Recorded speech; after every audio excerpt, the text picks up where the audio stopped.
ਵਾਹਿਗੁਰੂ ਜੀ ਕਾ ਖਾਲਸਾ ਵਾਹਿਗੁਰੂ ਜੀ ਕੀ ਫਤਿਹ। ਅਸਲਾਮ ਵਾਲੇਕਮ, ਆਦਾਬ ਵਰਜ਼। ਮੈਂ ਹਾਂ ਤੁਹਾਡੀ ਹੋਸਟ ਨੀਲਮ ਕੌਰ ਤੇ ਮੈਂ TVAG4 ਦੇ ਸਾਰੇ ਦਰਸ਼ਕਾਂ ਤੇ ਸਰੋਤਿਆਂ ਦਾ ਹਾਰਦਿਕ ਸਵਾਗਤ ਕਰਦੀ ਹਾਂ ਪ੍ਰੋਗਰਾਮ ਸੱਚੋ ਸੱਚ ਵਿੱਚ, ਜਿਹੜੇ ਇਸ ਪ੍ਰੋਗਰਾਮ ਨਾਲ ਦੇਸ਼ਾਂ ਵਿਦੇਸ਼ਾਂ ਤੋਂ ਜੁੜ ਚੁੱਕੇ ਨੇ। ਖਾਲਸਾ ਅਫੇਅਰ ਸੈਂਟਰ ਦੇ ਸੰਚਾਲਕ ਡਾਕਟਰ ਅਮਰਜੀਤ ਸਿੰਘ ਜੀ ਰੋਜ਼ਾਨਾ ਹੀ ਤਰ੍ਹਾਂ ਸਟੂਡੀਓ ਵਿੱਚ ਮੇਰੇ ਨਾਲ ਸ਼ਾਮਲ ਨੇ। ਆਓ ਨਾ ਮਿਲ ਕੇ ਅੱਜ ਦੇ ਅਹਿਮ ਇਸ਼ੂਜ਼ ਉੱਪਰ ਉਹਨਾਂ ਤੋਂ ਉਹਨਾਂ ਦਾ ਤਜ਼ੀਆ ਜਾਣਦੇ ਹਾਂ। ਜੀ ਡਾਕਟਰ ਸਾਹਿਬ, ਵਾਹਿਗੁਰੂ ਜੀ ਕਾ ਖਾਲਸਾ ਵਾਹਿਗੁਰੂ ਜੀ ਕੀ ਫਤਿਹ। ਜੀ ਡਾਕਟਰ ਸਾਹਿਬ, ਜੀ ਆਇਆਂ ਨੂੰ ਪ੍ਰੋਗਰਾਮ ਸੱਚੋ ਸੱਚ ਵਿੱਚ। ਬਹੁਤ ਮਿਹਰਬਾਨੀ ਜੀ ਡਾਕਟਰ ਸਾਹਿਬ, ਅੱਜ 12 ਫਰਵਰੀ 2020 ਪਹਿਲੀ ਫੱਗਣ ਨਾਨਕਸ਼ਾਹੀ ਸੰਮਤ 551 ਦਾ ਦਿਨ ਹੈ।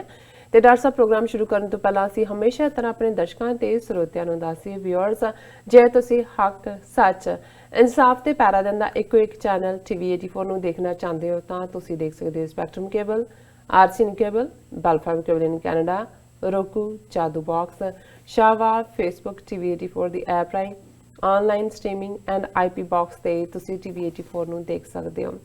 ਵਿਊਅਰਸ, ਜੇ ਤੁਸੀਂ TVAG4 ਨਾਲ ਜਾਂ ਪ੍ਰੋਗਰਾਮ ਸੱਚੋ ਸੱਚ ਨਾਲ Facebook ਰਾਹੀਂ ਜੁੜੇ ਹੋ ਤਾਂ ਇਸ ਨੂੰ ਵੱਧ ਤੋਂ ਵੱਧ ਲਾਈਕ ਕਰੋ ਤੇ ਸ਼ੇਅਰ ਕਰੋ ਅਤੇ ਨਾਲ ਹੀ YouTube ਤੇ ਸਬਸਕ੍ਰਾਈਬ ਵੀ ਕਰੋ। ਇਹ ਵੀ ਦੱਸਿਓ ਕਿ ਤੁਸੀਂ TVAG4 ਦੀ ਐਪ ਨੂੰ ਐਂਡਰੋਇਡ ਐਂਡ ਐਪ ਸਟੋਰ ਤੇ ਡਾਊਨਲੋਡ ਕਰਕੇ ਜੋ TVAG4 ਦੀ ਲਾਈਵ ਸਟ੍ਰੀਮ ਹੈ ਉਸ ਨੂੰ ਤੁਸੀਂ 24 ਆਵਰਸ ਦੇਖ ਸਕਦੇ ਹੋ। ਵਿਊਅਰਸ, ਹੁਣ ਅਸੀਂ ਆਪਣੇ ਪ੍ਰੋਗਰਾਮ ਦੀ ਸ਼ੁਰੂਆਤ ਕਰਨ ਜਾ ਰਹੇ ਹਾਂ। ਪ੍ਰੋਗਰਾਮ ਦੇ ਸ਼ੁਰੂ ਵਿੱਚ ਅਸੀਂ ਤੁਹਾਨੂੰ ਦੱਸੀਏ ਕਿ 20ਵੀਂ ਸਦੀ ਦੇ ਮਹਾਨ ਸਿੱਖ ਸੰਤ ਸਿਪਾਹੀ ਸੰਤ ਜਰਨੈਲ ਸਿੰਘ ਜੀ ਖਾਲਸਾ ਜੀ ਭਿੰਡਰਾਂਵਾਲਿਆਂ ਦਾ ਜੀ ਦਾ ਅੱਜ ਉਹਨਾਂ ਦਾ ਜਨਮ ਦਿਨ ਹੈ, ਜਿਹੜਾ ਕਿ ਥਾਂ ਥਾਈਂ ਸਿੱਖ ਕੌਮ ਨੇ ਬੜੀ ਹੀ ਸ਼ਰਧਾ ਪੂਰਵਕ ਤਰੀਕੇ ਨਾਲ ਮਨਾਇਆ ਔਰ ਇਸ ਤੇ ਵਿਸ਼ੇਸ਼ ਪ੍ਰੋਗਰਾਮ ਵੀ ਹੋਏ। ਅਸੀਂ ਸਭ ਸਿੱਖ ਸੰਗਤਾਂ ਨੂੰ ਉਹਨਾਂ ਦੇ ਜਨਮ ਦਿਨ ਤੇ ਲੱਖ ਲੱਖ ਵਧਾਈ ਦਿੰਦੇ ਹਾਂ। ਸੋ ਜਿੱਥੇ ਵੱਖ-ਵੱਖ ਥਾਵਾਂ ਤੇ ਫੰਕਸ਼ਨ ਹੋਏ, ਸਮਾਗਮ ਹੋਏ ਉਹਨਾਂ ਦੀ ਜਨਮ ਦਿਨ ਤੇ ਉੱਤੇ, ਸੋ ਫਤਿਹਗੜ੍ਹ ਸਾਹਿਬ ਜੀ ਦੀ ਧਰਤੀ ਦੇ ਉੱਤੇ ਵੀ ਉਹਨਾਂ ਦੇ ਜਨਮ ਦਿਨ ਤੇ ਬਹੁਤ ਹੀ ਵੱਡਾ ਸਮਾਗਮ ਹੋਇਆ, ਜਿਸ ਵਿੱਚ ਹਜ਼ਾਰਾਂ ਦੀ ਗਿਣਤੀ ਵਿੱਚ ਸਿੱਖ ਸੰਗਤਾਂ ਨੇ ਸ਼ਿਰਕਤ ਕੀਤੀ ਔਰ ਵਿਸ਼ੇਸ਼ ਤੌਰ ਤੇ TVAG4 ਨੇ ਇਸ ਨੂੰ ਲਾਈਵ ਕਵਰ ਕੀਤਾ ਔਰ ਸਾਡੇ ਦਰਸ਼ਕਾਂ ਨੇ ਇਸ ਪ੍ਰੋਗਰਾਮ ਨੂੰ ਕਾਫੀ ਸਰਾਇਆ। ਉਹਨਾਂ ਨੇ ਮੈਸੇਜ ਵੀ ਕਾਫੀ ਸਾਰੇ ਲਿਖੇ, ਚੜ੍ਹਦੀ ਕਲਾ ਵਾਲੇ। ਅਸੀਂ ਸਭ ਦਾ ਬਹੁਤ-ਬਹੁਤ ਸ਼ੁਕਰੀਆ ਅਦਾ ਕਰਦੇ ਹਾਂ। ਸੋ ਅਸੀਂ ਸੰਤਾਂ ਦੇ ਜੀਵਨ ਬਾਰੇ ਪ੍ਰੋਗਰਾਮ ਦੇ ਐਂਡ ਵਿੱਚ ਵਿਚਾਰਾਂ ਕਰਾਂਗੇ।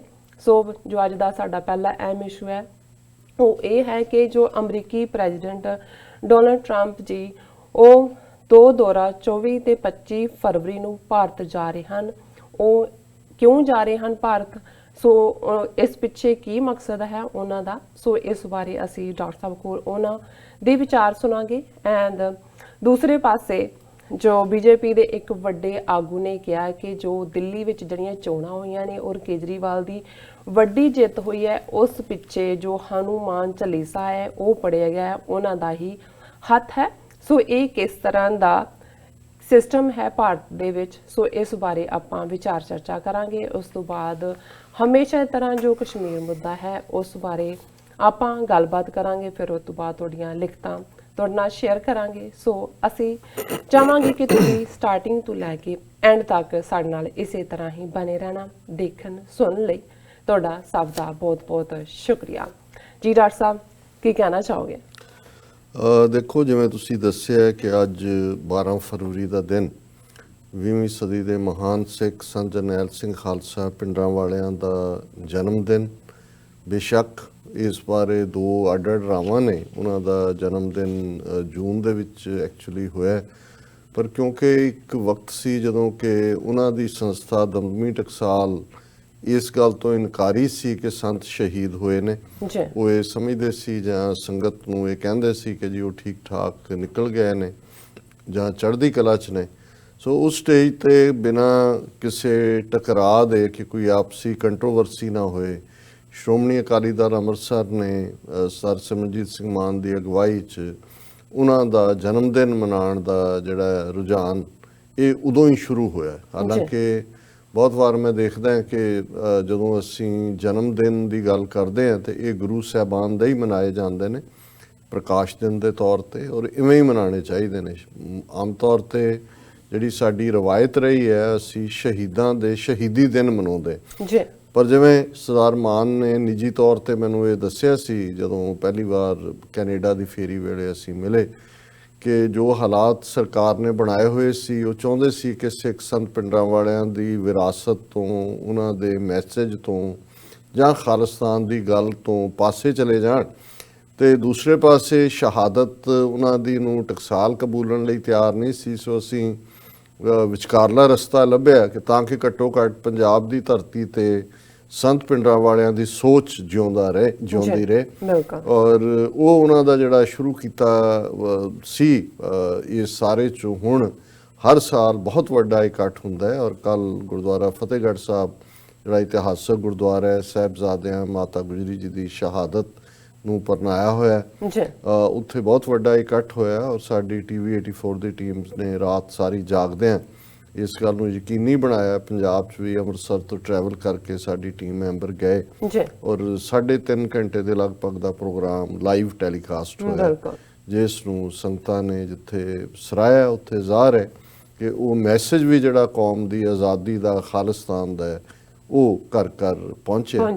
ਸੋ ਅਸੀਂ ਸੰਤ ਪਿੰਡਾਂ ਵਾਲਿਆਂ ਦੀ ਸ਼ਖਸੀਅਤ ਜਾਂ ਉਹਨਾਂ ਨੇ ਕਿਵੇਂ ਇੱਕ ਛੋਟੀ ਜਿਹੀ ਉਮਰ 'ਚ, ਉਹਨਾਂ ਦਾ 1947 'ਚ ਜਨਮ ਹੁੰਦਾ ਹੈ ਤੇ 6 ਜੂਨ 1984 ਨੂੰ ਉਹਨਾਂ ਦੀ ਸ਼ਹਾਦਤ ਹੁੰਦੀ ਹੈ। ਲਗਭਗ 37 ਸਾਲ ਦੀ ਉਮਰ ਦੇ ਵਿੱਚ ਉਹਨਾਂ ਨੇ ਕਿੰਨਾ ਵੱਡਾ ਯੋਗਦਾਨ ਪਾਇਆ ਕੌਮ ਨੂੰ ਹਲੂਲਣ ਦੇ ਵਿੱਚ, ਝੰਜੋੜਨ ਦੇ ਵਿੱਚ, ਕੌਮੀ ਨਿਸ਼ਾਨਾ ਮਿੱਥਣ ਦੇ ਵਿੱਚ, ਔਰ ਸ਼ਹੀਦੀ ਜਿਸ ਕਦਰ ਉਹਨਾਂ ਨੇ ਜੂਝ ਕੇ ਪਾਈ। ਦੁਸ਼ਮਣ ਦਾ ਜਰਨੈਲ ਵੀ ਇਹ ਕਹਿਣ ਤੇ ਮਜਬੂਰ ਹੋਇਆ ਕਿ giving the ਐਡਵਰਸਰੀ his due, they fought to the last breath and bullet, ਅਖੀਰਲੇ ਸਾਹ ਤੇ ਅਖੀਰਲੀ ਗੋਲੀ ਤੱਕ ਲੜਨਾ। ਸੋ ਅਸੀਂ ਅੱਜ ਦਾ ਇਹ ਦਿਨ ਔਰ ਇਹ ਸਮੁੱਚਾ ਪ੍ਰੋਗਰਾਮ ਸੰਤ ਪਿੰਡਾਂ ਵਾਲਿਆਂ ਦੀ ਯਾਦ ਨੂੰ ਸਮਰਪਿਤ ਕਰਦੇ। ਅੱਜ ਕੱਲ੍ਹ ਮੁੱਖ ਖਬਰਾਂ ਜਿਨ੍ਹਾਂ ਦੇ ਵਿੱਚ ਪ੍ਰੈਜ਼ੀਡੈਂਟ ਡੋਨਲਡ ਟਰੰਪ ਆਪਣੀ ਜਿਨ੍ਹਾਂ ਨੂੰ ਅਮਰੀਕਾ 'ਚ ਫਸਟ ਲੇਡੀ ਕਹਿੰਦੇ ਨੇ, ਮੈਲਾਨੀਆ ਟਰੰਪ ਦੇ ਨਾਲ 2 ਰੋਜ਼ਾ ਭਾਰਤ ਦੇ ਦੌਰੇ ਦੇ ਉੱਤੇ ਜਾ ਰਹੇ ਨੇ। ਜਿਹੜੀਆਂ ਤਰੀਕਾਂ ਵਾਈਟ ਹਾਊਸ ਵੱਲੋਂ ਦਿੱਤੀਆਂ ਗਈਆਂ ਓਵਲ ਆਫਿਸ 'ਚੋਂ, ਔਰ ਬਾਅਦ 'ਚ ਉਹਨਾਂ ਦੇ ਪ੍ਰੈਸ ਸੈਕਟਰੀ ਨੇ ਵੀ ਕਨਫਰਮ ਕੀਤਾ 24 ਤੇ 25 ਫਰਵਰੀ ਨੂੰ। ਔਰ ਜ਼ਾਹਰ ਹੈ ਨਾਲ ਦੀ ਨਾਲ ਮੋਦੀ ਨੇ ਵੀ ਟਵੀਟ ਕਰਕੇ ਮੋਸਟ ਵੈਲਕਮ ਕਿਹਾ, ਔਰ ਨਾਲ ਦੀ ਨਾਲ ਕਿਹਾ ਕਿ ਉਹਨੂੰ ਅਸੀਂ ਯਾਦਗਾਰੀ ਬਣਾਵਾਂਗੇ ਉਹਨਾਂ ਦੀ ਵਿਜ਼ਿਟ ਨੂੰ। ਔਰ ਪ੍ਰੈਜ਼ੀਡੈਂਟ ਟਰੰਪ ਨੇ ਜਦੋਂ ਮੀਡੀਆ ਨੂੰ ਔਰ ਓਵਲ ਆਫਿਸ ਦੇ ਵਿੱਚ ਐਡਰੈਸ ਕੀਤਾ ਤਾਂ ਉਹਨਾਂ ਨੇ ਇਸ ਅੰਦਾਜ਼, ਕਿਉਂਕਿ ਆਲਰੇਡੀ ਅਮਰੀਕਾ ਦੇ ਵਿੱਚ ਦੋਨੋਂ ਪਾਰਟੀਆਂ ਦੀਆਂ ਪ੍ਰਾਇਮਰੀਜ਼ ਵੀ ਚੱਲ ਰਹੀਆਂ, ਔਰ ਪਿਛਲੇ ਕੱਲ੍ਹ ਹੀ ਡੋਨਲਡ ਟਰੰਪ ਨਿਊ ਹੈਂਪਸ਼ਾਇਰ ਸੀ ਜਿੱਥੇ ਉਹਨਾਂ ਦਾ ਕੈਂਡੀਡੇਚਰ ਐਂਡੋਰਸ ਹੋਇਆ। ਇਸੇ ਤਰ੍ਹਾਂ ਈਵਨ ਡੈਮੋਕ੍ਰੈਟ ਬਾਰਨੀ ਵੀ ਉੱਥੋਂ ਜਿੱਤਿਆ। ਔਰ ਕੱਲ੍ਹ ਜਦੋਂ ਜਿਸ ਕਰਾਊਡ ਨੂੰ ਐਡਰੈਸ ਕੀਤਾ ਟਰੰਪ ਨੇ ਨਿਊ ਹੈਂਪਸ਼ਾਇਰ 'ਚੋਂ 40 ਤੋਂ 50 ਹਜ਼ਾਰ ਦੇ ਕਰੀਬ ਲੋਕ ਸੀ। ਔਰ ਟਰੰਪ ਨੇ ਇਹਦੇ ਤੇ ਵੀ ਮਜ਼ਾਕ ਉਡਾਉਂਦਿਆਂ ਕਿਹਾ ਕਿ ਜੀ ਇੱਥੇ ਤਾਂ 40-50 ਹਜ਼ਾਰ ਨੂੰ ਹੀ ਮੈਂ ਐਡਰੈਸ ਕੀਤਾ, ਪਰ ਮੋਦੀ ਨੇ ਮੈਨੂੰ ਕਿਹਾ ਕਿ ਜਦੋਂ ਮੈਂ ਜਾਣਾ, ਕਿਉਂਕਿ ਜਿਹੜਾ ਟਰੰਪ ਦਾ ਵਿਜ਼ਿਟ ਹੈ 2 ਰੋਜ਼ ਦਾ, 2 ਦਿਨ ਦਾ, ਉਹਦੇ 'ਚ ਦਿੱਲੀ ਹੈ ਔਰ ਵੱਡੀ ਡੈਸਟੀਨੇਸ਼ਨ ਅਹਿਮਦਾਬਾਦ ਹੈ। ਔਰ ਅਹਿਮਦਾਬਾਦ 'ਚ ਭਾਰਤ ਨੇ ਇੱਕ ਸਟੇਡੀਅਮ, ਕ੍ਰਿਕਟ ਸਟੇਡੀਅਮ ਬਣਾਇਆ ਜਿਹਨੂੰ ਦੁਨੀਆ ਦਾ ਸਭ ਤੋਂ ਵੱਡਾ ਸਟੇਡੀਅਮ ਕਿਹਾ ਜਾ ਰਿਹਾ, ਔਰ ਉਹਦੇ 'ਚ 1 ਲੱਖ ਦੀ ਕੈਪੈਸਿਟੀ ਹੈ। ਹੁਣ ਤੱਕ ਜਿਹੜਾ ਸਭ ਤੋਂ ਵੱਡਾ ਸਟੇਡੀਅਮ ਹੈ ਉਹ ਆਸਟ੍ਰੇਲੀਆ ਦੇ ਵਿੱਚ ਹੈ। ਔਰ ਟਰੰਪ ਨੇ ਬੋਸਟ ਕੀਤਾ ਹੈ ਕਿ ਮੋਦੀ ਨੇ ਮੈਨੂੰ ਕਿਹਾ ਕਿ ਜੀ ਉੱਥੇ ਮਿਲੀਅਨਸ ਐਂਡ ਮਿਲੀਅਨਸ, ਕਿ 에ਅਰਪੋਰਟ ਤੋਂ ਲੈ ਕੇ ਸਟੇਡੀਅਮ ਤੱਕ ਮਿਲੀਅਨਸ ਐਂਡ ਮਿਲੀਅਨਸ ਦਾ ਮਤਲਬ ਕਰੋੜਾਂ 'ਚ ਜਿਹੜੇ ਨੇ ਮੇਰਾ ਸਵਾਗਤ ਹੋਏਗਾ। ਸੋ ਉਹਨੇ ਕਿਹਾ ਜੀ ਇਹ ਤਾਂ ਇਹਦੇ ਸਾਹਮਣੇ ਇਹ ਨਿਊ ਹੈਂਪਸ਼ਾਇਰ ਦੀ 40-50 ਹਜ਼ਾਰ ਦੀ ਕਰਾਊਡ ਤਾਂ ਬਿਲਕੁਲ ਪੇਲ ਹੋਏਗੀ।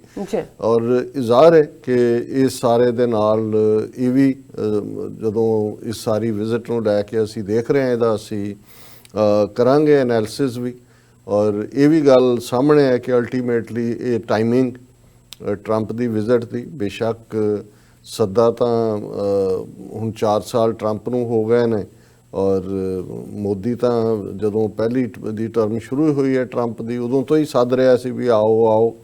ਔਰ ਜਦੋਂ ਮੋਦੀ ਅਮਰੀਕਾ 'ਚ ਆਇਆ, ਜਿਹੜੀ ਇੱਕ ਵੱਡੀ ਗੈਦਰਿੰਗ 40-50 ਹਜ਼ਾਰ ਗੁਜਰਾਤੀ ਇਕੱਠੇ ਕਰਕੇ ਹਿਊਸਟਨ ਦੇ ਵਿੱਚ ਜਿਹੜਾ ਹਾਊਡੀ ਮੋਡੀ, ਜਿਹਨੂੰ ਮੈਂ ਰਾਊਡੀ ਮੋਡੀ ਕਹਿੰਦਾ, ਉਹਦੇ 'ਚ ਵੀ ਜਿਹੜਾ ਜਦੋਂ ਟਰੰਪ ਆਇਆ ਉਦੋਂ ਵੀ ਉਹਦੇ 'ਚ ਵੀ ਪਬਲਿਕਲੀ ਵੀ ਸੱਦਾ ਦਿੱਤਾ ਗਿਆ। ਔਰ ਹੁਣ ਜਿਹੜੀ ਉਹਦੀ ਟਾਈਮਿੰਗ ਹੈ ਉਸ ਬਾਰੇ ਵੀ ਅਸੀਂ ਦੇਖਾਂਗੇ ਕਿ ਵੀ ਐਸੀ ਵਾਈਟ ਹਾਊਸ ਜਾਂ ਟਰੰਪ ਦੀ ਕੀ ਜ਼ਰੂਰਤ ਹੈ, ਜਦੋਂ ਕਿ ਇੱਕ ਪਾਸੇ ਬੇਸ਼ੱਕ ਸੈਨੇਟ ਦੇ ਵਿੱਚ ਜਿਹੜੀ ਇੰਪੀਚਮੈਂਟ ਦੇ ਦੋ ਉਸ ਦੇ ਉੱਤੇ ਇਤਰਾਜ਼ ਸੀ, ਉਹ ਸੈਨੇਟ ਨੇ ਜਿਹੜੇ ਨੇ ਉਹ ਡਿਸਮਿਸ ਕਰ ਦਿੱਤੇ ਨੇ, ਕਿਉਂਕਿ ਯੂਐਸ ਹਾਊਸ ਨੇ ਤਾਂ ਉਹਨੂੰ ਇੰਪੀਚ ਕਰ ਦਿੱਤਾ ਸੀ।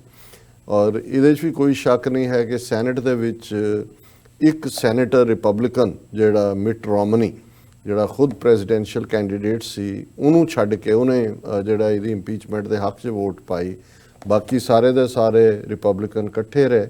ਔਰ ਮਿਟ ਰੋਮਨੀ ਦੇ ਨਾਲ ਟਰੰਪ ਦਾ ਵੈਸੇ ਵੀ ਜਦੋਂ ਮਿਟ ਰੋਮਨੀ ਖੁਦ ਪ੍ਰੈਜ਼ੀਡੈਂਸ਼ੀਅਲ ਇਲੈਕਸ਼ਨ ਲੜਿਆ ਹੋਇਆ ਔਰ ਉਸ ਦਾ ਸੰਬੰਧ ਯੂਟਾ ਸਟੇਟ ਨਾਲ ਹੈ, ਜਿੱਥੇ ਕਿ ਜਿਨ੍ਹਾਂ ਨੂੰ ਮੋਰਮਨਸ ਕਹਿੰਦੇ ਸੀ, ਇੱਕ ਕ੍ਰਿਸਚੀਅਨਿਟੀ ਦਾ ਇੱਕ ਅੱਡ ਸੈਕਟ ਹੈ, ਹੁਣ ਉਹਨੂੰ ਲੇਟਰ ਡੇ ਸੇਂਟਸ ਕਹਿੰਦੇ ਨੇ ਜੀ।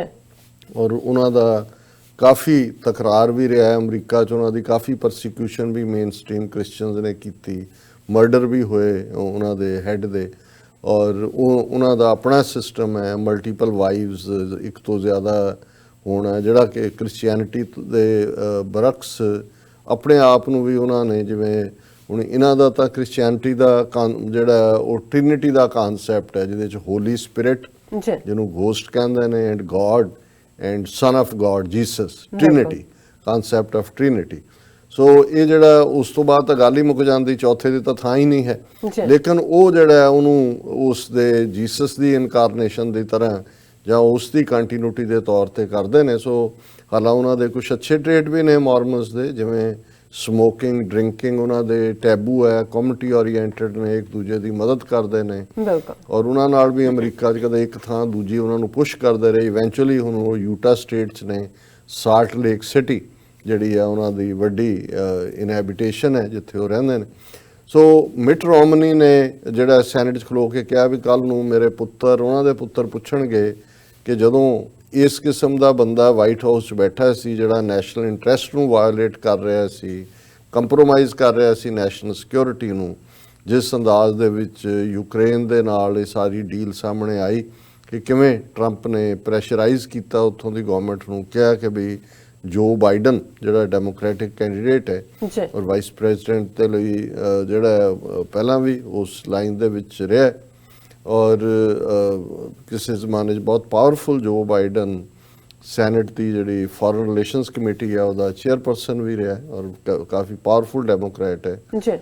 ਔਰ ਉਹਨੇ ਜਿਹੜਾ ਔਰ ਉਹਦਾ ਲੜਕਾ ਜਿਹੜਾ ਯੂਕਰੇਨ ਦੇ ਨਾਲ ਬਿਜ਼ਨਸ ਕਰਦੇ ਸੀ, ਟਰੰਪ ਨੇ ਯੂਕਰੇਨੀਅਨ ਗਵਰਨਮੈਂਟ ਨੂੰ ਇਸ ਦੇ ਉੱਤੇ ਪ੍ਰੈਸ਼ਰਾਈਜ਼ ਕੀਤਾ ਕਿ ਇਹਦੇ ਖਿਲਾਫ ਇਨਵੈਸਟੀਗੇਸ਼ਨ ਕਰੋ। ਔਰ ਦੂਸਰਾ ਜਿਹੜਾ ਜ਼ਾਹਰ ਹੈ, ਇਹਦੇ 'ਚ ਕੋਈ ਸ਼ੱਕ ਨਹੀਂ ਹੈ, ਉਸ ਤੋਂ ਪਹਿਲਾਂ ਰਸ਼ੀਅਨ ਇੰਟਰਫੀਅਰੈਂਸ ਕਿਵੇਂ ਰਹੀ ਅਮਰੀਕਨ ਇਲੈਕਸ਼ਨਾਂ 'ਚ, ਔਰ ਕਿਵੇਂ ਹਿਲਰੀ ਕਲਿੰਟਨ ਦਾ ਜਿਹੜਾ ਉਹ ਮੇਲ ਔਰ ਦੂਸਰੀ ਦੀ ਜਿਹੜਾ ਡਾਟਾ ਉਹ ਰਸ਼ੀਆ ਤੋਂ ਲੈ ਕੇ ਆਏ ਨੇ ਇਲੈਕਸ਼ਨ ਦੇ ਮੌਕੇ, ਕਿਉਂਕਿ ਲਾਸਟ ਜਿਹੜੀ ਹੈ 2016 ਦੀ ਇਲੈਕਸ਼ਨ ਦੇ ਵਿੱਚ ਟਰੰਪ ਦਾ ਵਿਰੋਧ ਹਿਲਰੀ ਕਲਿੰਟਨ ਨੇ ਕੀਤਾ ਸੀ।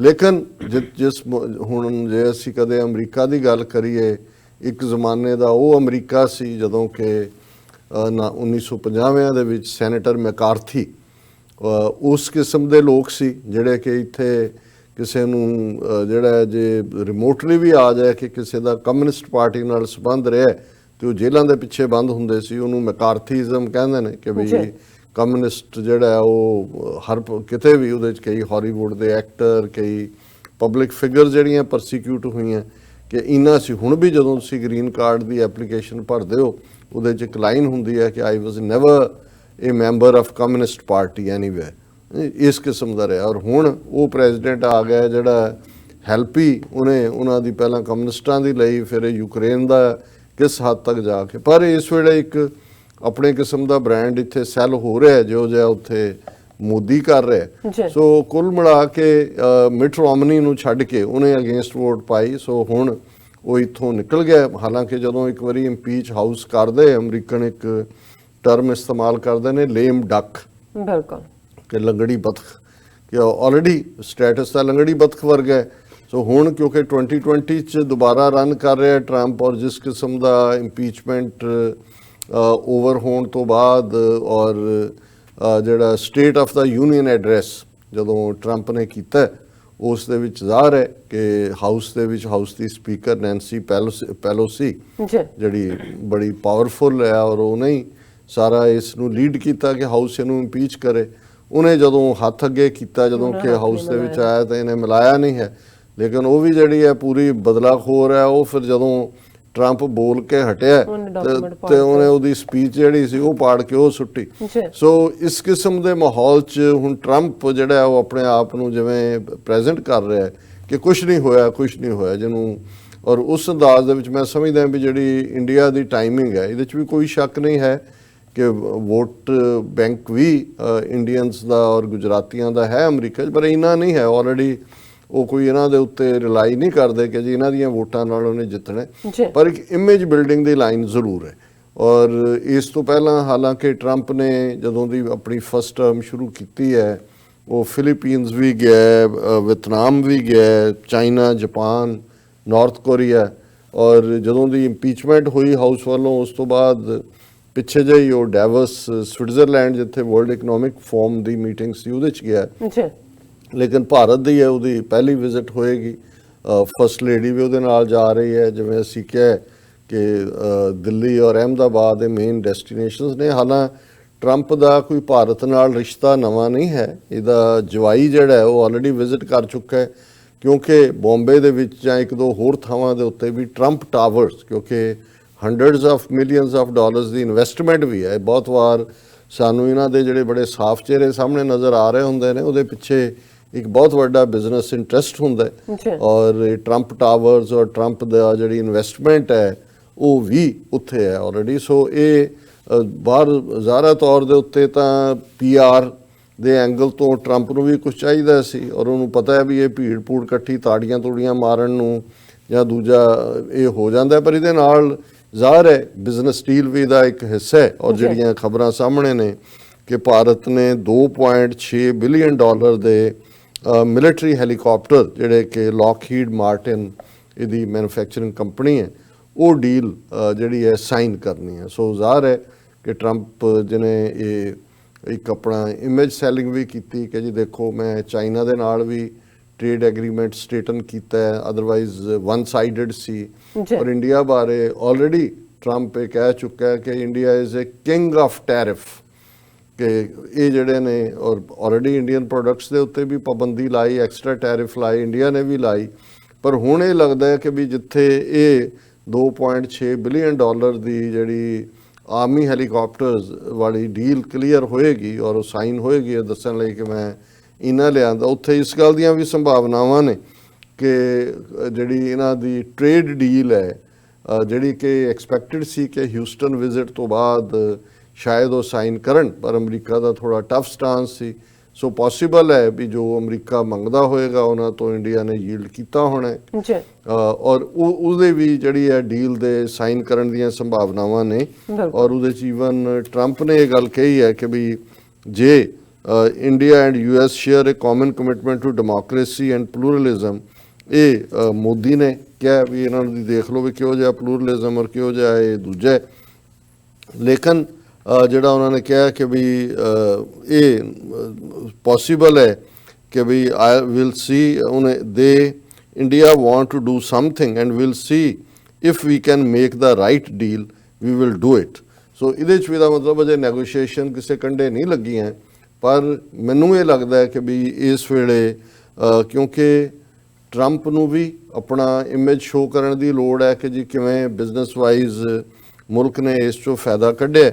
ਔਰ ਸਭ ਤੋਂ ਜ਼ਿਆਦਾ ਜੇ ਦੇਖਿਆ ਜਾਏ ਕਿ ਜਿਹੜਾ ਇੰਡੀਆ ਬੈਂਕ ਕਰ ਰਿਹਾ ਸੀ ਬਾਰ-ਬਾਰ ਕਿ ਪ੍ਰੈਜ਼ੀਡੈਂਟ ਵਿਜ਼ਿਟ ਕਰੇ ਇੰਡੀਆ, ਉਹਦਾ ਇਸ ਵੇਲੇ ਉਹਦੀ ਸਭ ਤੋਂ ਵੱਧ ਲੋੜ ਹੈ, ਕਿਉਂਕਿ ਅਮਰੀਕਨ ਪਰਸਪੈਕਟਿਵ ਤੋਂ ਤਾਂ ਠੀਕ ਹੈ, ਉਹ ਤਾਂ ਆਲਰੇਡੀ ਆਪਣੇ ਕੈਂਪੇਨ ਦੇ ਵਿੱਚ ਹੈ, ਕੰਫਰਟੇਬਲ ਹੈ। ਔਰ ਜਿਹੜਾ ਹੁਣ ਤੱਕ ਜਿਵੇਂ ਕੋਈ ਵੀ ਡੈਮੋਕ੍ਰੈਟਸ ਵੱਲੋਂ ਕੋਈ ਕ੍ਰੈਡੀਬਲ ਕੈਂਡੀਡੇਟ ਜਿਹੜਾ ਅਮਰੀਕਨਾਂ ਦੀ ਇਮੈਜੀਨੇਸ਼ਨ ਨੂੰ ਕੈਪਚਰ ਕਰ ਸਕੇ ਉਹ ਨਹੀਂ ਆਇਆ, ਤਾਂ ਮੈਨੂੰ ਲੱਗਦਾ ਹੈ ਕਿ ਵੀ ਇਸ ਦੀਆਂ ਸੈਕੰਡ ਟਰਮ ਦੀਆਂ ਪੋਸੀਬਿਲਿਟੀਜ਼ ਅੱਜ ਦੀ ਡੇਟ 'ਚ ਕਾਫੀ ਨੇ। ਲੇਕਿਨ ਇਸ ਵੇਲੇ ਜਿਸ ਹੱਦ ਤੱਕ ਇਸ ਵੇਲੇ ਟਰੰਪ ਦੀ ਵਿਜ਼ਿਟ ਦੀ ਟਰੰਪ ਨਾਲੋਂ ਮੋਦੀ ਨੂੰ ਜ਼ਿਆਦਾ ਲੋੜ ਹੈ। ਹੁਣ ਉਹਦੇ ਦੋ ਰੀਜ਼ਨ ਨੇ। ਅਸੀਂ ਦੇਖਦੇ ਹਾਂ ਕਿ ਹਿਊਸਟਨ ਦੀ ਵਿਜ਼ਿਟ ਵੇਲੇ, ਉਸ ਤੋਂ ਪਹਿਲਾਂ ਹਿਊਸਟਨ ਦੀ ਹਾਊਡੀ ਮੌਡੀ ਤੋਂ ਪਹਿਲਾਂ ਆਲਰੇਡੀ ਜਿਹੜਾ ਇਮਰਾਨ ਖਾਨ ਵਾਈਟ ਹਾਊਸ ਦੇ ਸੱਦੇ ਤੇ ਆ ਚੁੱਕੇ ਸੀ ਔਰ ਉਹ ਅਫਗਾਨਿਸਤਾਨ ਦੇ ਵਿੱਚੋਂ ਵਿਦਡਰਾਅਲ ਦੀ ਡੀਲ ਕਰਨੀ ਸੀ। ਲੇਕਿਨ ਟਰੰਪ ਨੇ white house joint press conference ਵੇਲੇ ਕਸ਼ਮੀਰ ਬਾਰੇ ਮੀਡੀਏਸ਼ਨ ਦੀ ਆਫਰ ਕੀਤੀ। ਜੀ ਫਿਰ ਇਹ ਆਫਰ ਜਿਹੜੀ ਹੈ ਜਦੋਂ ਹਾਊਡੀ ਮੌਡੀ ਵੀ ਹੋ ਗਿਆ, ਉਸ ਤੋਂ ਬਾਅਦ UN ਜਨਰਲ ਅਸੈਂਬਲੀ ਦਾ ਸੈਸ਼ਨ ਸੀ, ਜਿਹਦੇ ਤੋਂ ਬਾਅਦ ਐਡਰੈਸ ਕਰਨ ਤੋਂ ਅਗਲੇ ਦਿਨ ਟਰੰਪ ਇਮਰਾਨ ਖਾਨ ਨਾਲ ਫਿਰ ਮੁਲਾਕਾਤ ਹੋਈ, ਉਹਨੇ ਫਿਰ ਉਹਨੂੰ ਆਫਰ ਕੀਤਾ। ਇਸੇ ਤਰ੍ਹਾਂ ਹੁਣ ਵਰਲਡ ਇਕਨੋਮਿਕ ਫੋਰਮ ਦੇ ਵਿੱਚ ਜਿਹੜੀ ਕਿ ਮੈਨੂੰ ਹਮੇਸ਼ਾ ਹੀ ਇੱਕ ਬਲਫ ਔਰ ਸਮੋਕ ਸਕਰੀਨ, ਜਿਹਦੇ ਪਿੱਛੇ ਕਿਉਂਕਿ ਇਹ ਸਾਰਾ ਹੀ ਕਸ਼ਮੀਰ ਦੇ ਨਾਲ ਜੋ ਕੁਝ ਕੀਤਾ ਇਹ ਇੰਡੀਆ ਨੇ ਇਹਨਾਂ ਦੀ ਮਰਜ਼ੀ ਦੇ ਨਾਲ ਔਰ ਇਹਨਾਂ ਦਾ ਜੋ ਵੀ ਏਜੰਡਾ ਅਨਫੋਲਡ ਆਉਣ ਵਾਲੇ ਪੀਰੀਅਡ 'ਚ ਹੋਏਗਾ ਉਹਦੇ ਥੱਲੇ ਕੀਤਾ। ਲੇਕਿਨ ਇਸ ਦਾ ਇੰਟਰਨੈਸ਼ਨਲੀ ਮੀਡੀਆ ਰਾਹੀਂ, ਉਹ ਭਾਵੇਂ ਵਾਲ ਸਟਰੀਟ ਹੋਏ, ਵਾਸ਼ਿੰਗਟਨ ਪੋਸਟ ਹੋਏ, CNN ਹੋਏ ਔਰ ਨਿਊਯਾਰਕ ਟਾਈਮਜ਼ ਹੋਏ, ਇਹ ਇਸ਼ੂ ਅੱਜ ਤੱਕ ਵੀ ਬਰਾਬਰ ਜਾਰੀ ਹੈ ਕਿਉਂਕਿ 190 ਦਿਨ ਤੋਂ ਜ਼ਿਆਦਾ ਕਸ਼ਮੀਰ ਦੇ ਵਿੱਚ ਲਾਕਡਾਊਨ ਨੂੰ ਹੋ ਗਏ ਨੇ ਔਰ ਇਸ ਬਾਰੇ UN ਸਿਕਿਉਰਿਟੀ ਕੌਂਸਲ ਦੀਆਂ 3 ਮੀਟਿੰਗਸ ਹੋਈਆਂ। ਇਸ ਦੇ ਬਾਰੇ US ਕਾਂਗਰਸ ਦੇ ਵਿੱਚ ਜਿਹੜੀਆਂ ਨੇ 2 ਬਰੀਫਿੰਗਸ ਹੋ ਚੁੱਕੀਆਂ। ਆਲਰੇਡੀ ਪ੍ਰਮਿਲਾ ਜੈਪਾਲ ਜਿਹੜੀ ਕਾਂਗਰਸ ਵੂਮਨ ਹੈ ਸੀਐਟਲ ਤੋਂ, ਰੈਜ਼ੋਲੂਸ਼ਨ US ਕਾਂਗਰਸ ਦੇ ਸਾਹਮਣੇ ਹੈ। ਯੂਰਪੀਅਨ ਪਾਰਲੀਮੈਂਟ ਦੇ ਲਗਭਗ 600 ਮੈਂਬਰਾਂ ਨੇ ਰਲ ਕੇ 5-6 ਰੈਜ਼ੋਲੂਸ਼ਨ ਦਿੱਤੇ ਔਰ ਜਿਹੜੇ ਮਾਰਚ ਐਂਡ 'ਚ ਭਾਵੇਂ ਉਹਨਾਂ ਨੇ ਕੰਸੀਡਰ ਕਰਨਾ ਹੈ ਕੰਸੋਲੀਡੇਟਡ ਰੈਜ਼ੋਲੂਸ਼ਨ ਨੂੰ, ਪਰ ਇਸ 'ਚ ਕੋਈ ਸ਼ੱਕ ਨਹੀਂ ਔਰ ਪਾਕਿਸਤਾਨ ਨੇ ਇਸ ਮੁੱਦੇ ਨੂੰ ਹਰ ਫੋਰਮ ਦੇ ਉੱਤੇ ਉਠਾਇਆ। ਕਸ਼ਮੀਰ ਸੋਲੀਡੈਰਿਟੀ ਡੇ ਦੇ ਮੌਕੇ ਤੇ ਵੀ ਅਸੀਂ ਦੇਖਦੇ ਹਾਂ ਕਿ ਇੱਕ ਸੱਚਮੁੱਚ ਇੱਕ ਸੋਲੀਡੈਰਿਟੀ ਦੀ ਗੱਲ ਹੈ ਔਰ ਇੰਡੀਆ ਜਿਹੜਾ ਕਿ ਡਰਾਮੇਬਾਜ਼ੀ ਕਰ ਰਿਹਾ ਕਸ਼ਮੀਰ ਦੇ ਮੁੱਦੇ ਤੇ। ਪਹਿਲਾਂ ਇੱਕ ਬੈਚ ਐਂਬੈਸਡਰਸ ਦਾ ਖੜਿਆ ਜਿਨ੍ਹਾਂ 'ਚ ਜਿਹੜਾ US ਐਂਬੈਸਡਰ ਹੈ ਦਿੱਲੀ 'ਚ ਉਹ ਵੀ ਸੀ। ਅੱਜ ਅਸੀਂ 3rd ਸੈਗਮੈਂਟ 'ਚ ਡਿਸਕਸ ਕਰਾਂਗੇ ਕਿ ਕਿਵੇਂ ਹੁਣ ਦੂਸਰਾ ਬੈਚ ਜਿਹੜਾ ਆਲਰੇਡੀ ਉੱਥੇ ਪਹੁੰਚ ਚੁੱਕਾ ਹੈ। ਪਰ ਇਹ ਸਾਰੇ ਦੇ ਬਾਵਜੂਦ ਕਸ਼ਮੀਰ ਇਸ਼ੂ ਡਾਈ ਡਾਊਨ ਹੋਣ ਦਾ ਨਾਂ ਨਹੀਂ ਲੈ ਰਿਹਾ। ਜਿਵੇਂ ਉਹ ਸਮਝਦੇ ਸੀ ਜੀ ਅਸੀਂ ਤਾਂ ਸਟੇਟ ਹੀ ਖੁਰਦ-ਬੁਰਦ ਕਰ ਦਿੱਤੀ, ਕਾਗਜ਼ਾਂ 'ਚੋਂ ਹੀ ਕੱਢ ਦਿੱਤੀ, ਖਤਮ ਹੋ ਗਿਆ। ਸੋ ਮੈਂ ਸਮਝਦਾ ਵੀ ਇੱਕ ਇੰਪੋਰਟੈਂਟ ਪਾਰਟ ਹੈ ਜਿਹਦੇ ਥੱਲੇ ਬਹੁਤ ਸਾਰੇ ਇਹਨੂੰ ਮੋਨੀਟਰ ਕਰ ਰਹੇ ਹੋਣਗੇ ਕਿ ਜੀ ਟਰੰਪ ਕੀ ਕਹੇਗਾ। ਸੋ ਮੈਨੂੰ ਲੱਗਦਾ ਹੈ ਵੀ ਇਹ ਸਾਰਾ ਕਿਉਂਕਿ ਹੋਇਆ ਇਹਨਾਂ ਦੀ ਮਰਜ਼ੀ ਨਾਲ ਆ। ਅਦਰਵਾਈਜ਼ ਇਸ ਇਸ਼ੂ ਦੇ ਚੱਲਦੇ ਆ ਜੇ ਮੋਦੀ ਔਰ ਟਰੰਪ ਇੱਕ ਪੇਜ ਤੇ ਨਾ ਹੁੰਦੇ US ਐਡਮਿਨਿਸਟ੍ਰੇਸ਼ਨ ਔਰ ਦੂਸਰਾ ਕੋਈ ਵੀ US ਪ੍ਰੈਜ਼ੀਡੈਂਟ ਇਸ ਟਾਈਮਿੰਗ ਨੂੰ ਨਾ ਚੁਣਦਾ ਵਿਜ਼ਿਟ ਦੇ ਲਈ, ਕਿਉਂਕਿ ਪਹਿਲੇ ਕਸ਼ਮੀਰ ਦਾ ਇਸ਼ੂ ਹੈ ਜਿਹੜਾ ਅਮਰੀਕਾ ਦੀ ਅਖਲਾਕੀ ਜ਼ਿੰਮੇਵਾਰੀ ਹੈ, UN ਸਿਕਿਉਰਿਟੀ ਕੌਂਸਲ ਦੇ ਰੈਜ਼ੋਲੂਸ਼ਨਸ ਦੀ ਵਾਇਓਲੇਸ਼ਨ ਹੈ। ਫਿਰ ਅਸੀਂ ਦੇਖਦੇ ਹਾਂ ਸਿਟੀਜ਼ਨਸ਼ਿਪ ਅਮੈਂਡਮੈਂਟ ਐਕਟ ਔਰ ਜਿਸ ਅੰਦਾਜ਼ ਦੇ ਵਿੱਚ 2 ਮਿਲੀਅਨ ਦੇ ਲਗਭਗ ਅਸਾਮ ਦੇ ਵਿੱਚ ਜਿਹੜੇ ਨੇ ਉਹ ਉਹਨਾਂ ਨੂੰ ਬਿਲਕੁਲ ਸਟੇਟਲੈਸ ਕਰ ਦਿੱਤਾ ਹੈ।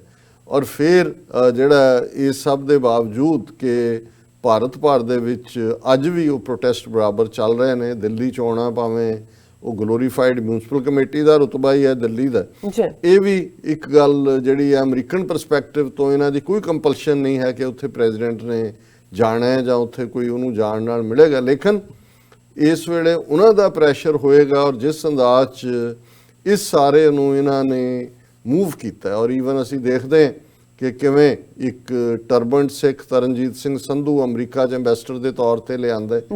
ਰੈਫਰੈਂਡਮ 2020 ਦੀ ਗੱਲ ਵੀ ਸਾਹਮਣੇ ਔਰ ਉਹੀ ਇੰਡੀਅਨ ਗਵਰਨਮੈਂਟ ਹੈ, ਸਟੇਟ ਹੈ ਜਿਹਨੇ 6 ਫਾਰ ਜਸਟਿਸ ਦੇ ਉੱਤੇ ਪਾਬੰਦੀ ਲਾਈ ਹੈ ਔਰ 200 ਦੇ ਕਰੀਬ ਐਕਟਿਵਿਸਟ ਪਿਛਲੇ ਪੀਰੀਅਡ ਦੇ ਵਿੱਚ ਫੜੇ ਨੇ ਜਿਹੜੇ ਕਿ ਇੱਕ UN ਚਾਰਟਰ ਦੇ ਥੱਲੇ ਰੈਫਰੈਂਡਮ ਕਰਵਾਉਣਾ ਚਾਹੁੰਦੇ ਨੇ। ਹੁਣ ਐਨ ਇਸ ਮੌਕੇ ਦੇ ਉੱਤੇ ਔਰ ਆਲਰੇਡੀ ਇਹ ਜਿਹੜੇ ਕੰਸਰਨ ਨੇ ਸਿੱਖਾਂ ਦੇ ਨੇ ਭਾਰਤ ਦੇ ਵਿੱਚ ਔਰ ਸ਼ਾਹੀਨ ਬਾਗ ਤੋਂ ਲੈ ਕੇ ਸਾਰੇ ਪਾਸੇ ਪ੍ਰੋਟੈਸਟ ਹੋ ਰਹੇ ਨੇ।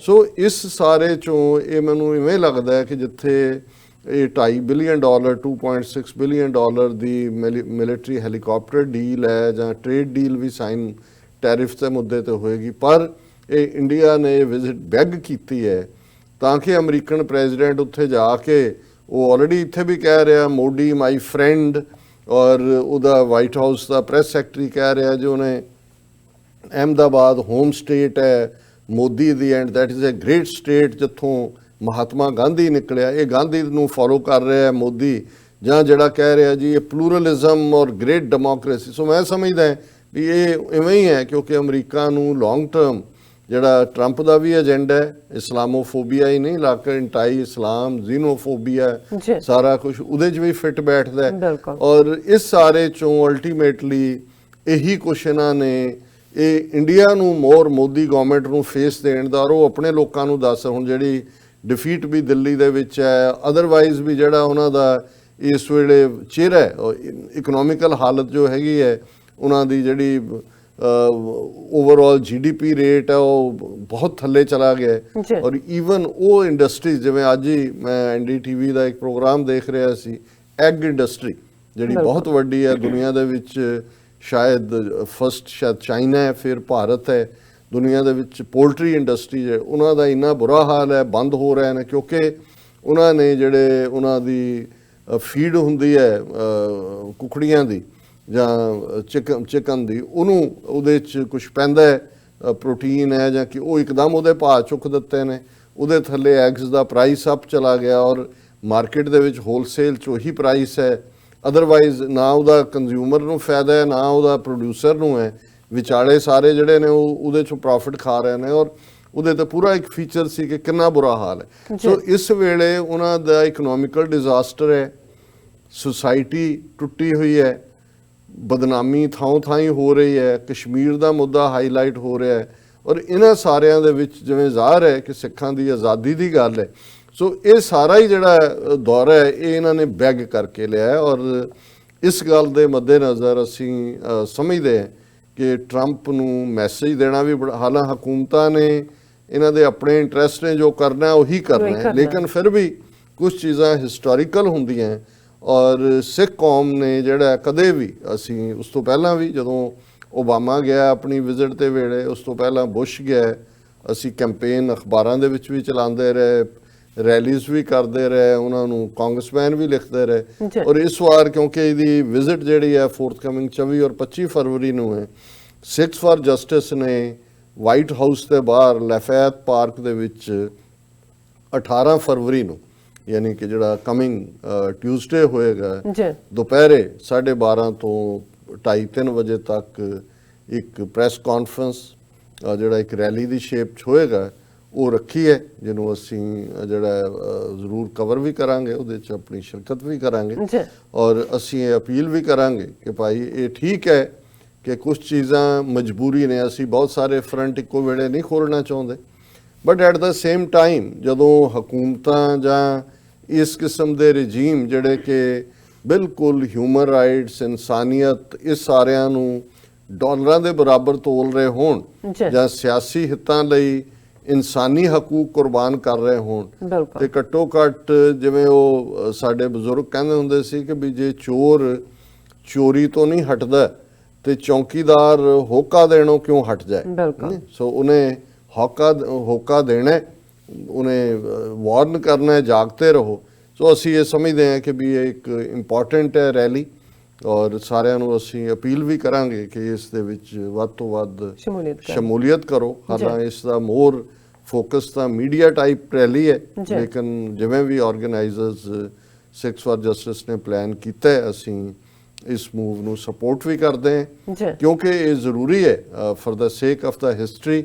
ਔਰ ਵੈਸੇ ਵੀ ਇਸ ਮੂਵ ਦੇ ਕਿ ਭਾਈ ਇਹ ਕਿਸ ਕਿਸਮ ਦਾ ਮੁਲਕ ਹੈ, ਕਿ ਇਹ ਡੈਮੋਕ੍ਰੇਸੀ ਦੇ ਨਾਂ ਥੱਲੇ, ਔਰ ਜਿਹਨੂੰ ਇਹ ਕਹਿ ਰਿਹਾ ਮੋਦੀ ਕਿ ਜੀ ਇਹ this is a our common commitment to democracy and pluralism, ਕਿਸ ਕਿਸਮ ਦੀ ਉੱਥੇ ਡੈਮੋਕ੍ਰੇਸੀ ਹੈ, ਕਿਸ ਕਿਸਮ ਦਾ ਪਲੂਰਲਿਜ਼ਮ ਹੈ, ਇਸ ਬਾਰੇ ਤਾਂ ਇਹੀ ਕਹਿਣਾ ਬਣਦਾ ਕਿ ਕਾਜ਼ੀਆਂ ਬਾਹਮਣਾ ਕੀ ਗੱਲ ਥੱਕੀ, ਅਗਦ ਪੜੈ ਸ਼ੈਤਾਨ ਵੇ ਲਾ ਲੋ। ਇਹ ਗੁਰੂ ਨਾਨਕ ਸਾਹਿਬ ਨੇ ਫਰਮਾਇਆ ਸੀ ਕਿ ਇੱਕ ਸਟੇਜ ਐਸੀ ਆ ਜਾਂਦੀ ਹੈ ਕਿ ਜਿਹੜਾ ਡੈਵਿਲ ਹੈ, ਸ਼ੈਤਾਨ ਹੈ, ਉਹ ਸਪਿਰਿਚੁਅਲ ਸੈਰਮਨ ਸੁਣਾ ਰਿਹਾ ਹੁੰਦਾ, ਉਹ ਕੁਰਾਨ ਦੀ ਆਇਤਾਂ ਸੁਣਾ ਰਿਹਾ, ਜਾਂ ਉਹ ਗੁਰਬਾਣੀ ਸੁਣਾ ਰਿਹਾ, ਜਾਂ ਉਹ ਸਪਿਰਿਚੁਅਲਿਟੀ ਜਿਹੜਾ ਹੈ ਉਹ ਇੰਟਰਪ੍ਰੇਟ ਕਰ ਰਿਹਾ। ਸੋ ਇਹ ਮੋਦੀ ਦੇ ਮੂੰਹੋਂ ਡੈਮੋਕ੍ਰੇਸੀ ਤੇ ਪਲੂਰਲਿਜ਼ਮ ਇਵੇਂ ਹੀ ਹੈ ਕਿ ਜਿਵੇਂ ਅਗਦ ਪੜੈ ਸ਼ੈਤਾਨ ਵੇ ਲਾ ਲੋ।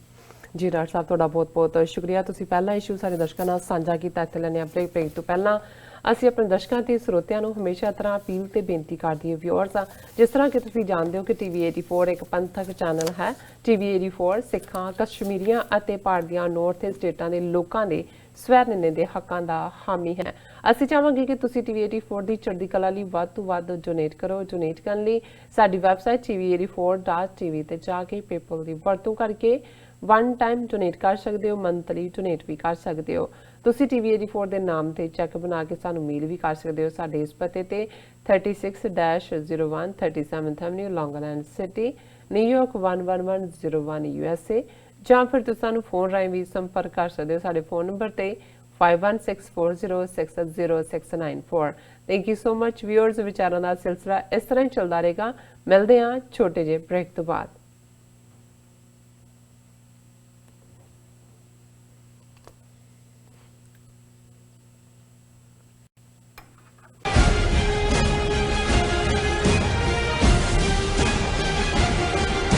Are you tired of property violations, ECB court hearings wasting your time? AM Expediting Drafting and Design is the solution for your problems.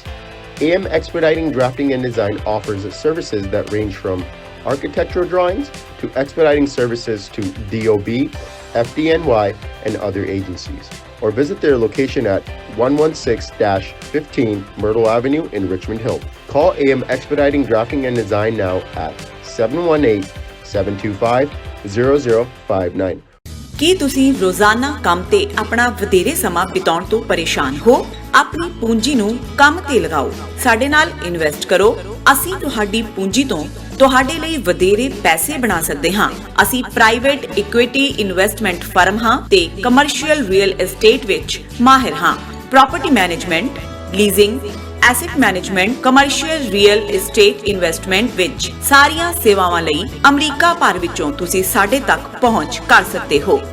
Azad commercial realty services ਤੇ Azad family trust, 701 north post okay road, suite number 204, Houston, Texas. ਤੁਸੀਂ ਸਾਨੂੰ ਸਾਡੇ phone number 7136861277 ਤੇ ਵੀ ਸੰਪਰਕ ਕਰ ਸਕਦੇ ਹੋ। ਆਜ਼ਾਦ commercial realty services. ਕਦੋਂ ਤੱਕ, ਹਾਂ ਕਦੋਂ ਤੱਕ ਅਸੀਂ ਭਾਰਤ ਅਤੇ ਦੁਨੀਆ ਭਰ ਦੇ ਵਿੱਚ ਵਸਦੇ ਸਿੱਖਾਂ ਦੇ ਮਸਲਿਆਂ ਤੇ ਭਾਰਤੀ ਚੈਨਲਾਂ ਦਾ ਝੂਠਾ ਪ੍ਰੋਪੇਗੈਂਡਾ ਬਰਦਾਸ਼ਤ ਕਰਦੇ ਰਹਾਂਗੇ? ਆਓ ਮੇਰੇ ਨਾਲ ਜੁੜੋ ਪ੍ਰੋਗਰਾਮ ਗੁਫ਼ਤਗੂ ਵਿੱਚ। ਸਿੱਖ ਨਜ਼ਰੀਏ ਤੋਂ ਰੋਜ਼ਾਨਾ ਵਾਪਰ ਰਹੀਆਂ ਘਟਨਾਵਾਂ ਦਾ ਵਿਸ਼ਲੇਸ਼ਣ ਕਰੀਏ। ਲਾਈਵ ਕਾਲਸ ਅਤੇ ਈਮੇਲਸ ਰਾਹੀਂ ਇਸ ਪ੍ਰੋਗਰਾਮ ਦਾ ਹਿੱਸਾ ਬਣੋ। ਮੰਡੇ ਟੂ ਫਰਾਈਡੇ ਰਾਤ 9:30 ਵਜੇ ਸਿਰਫ TV84 ਤੇ।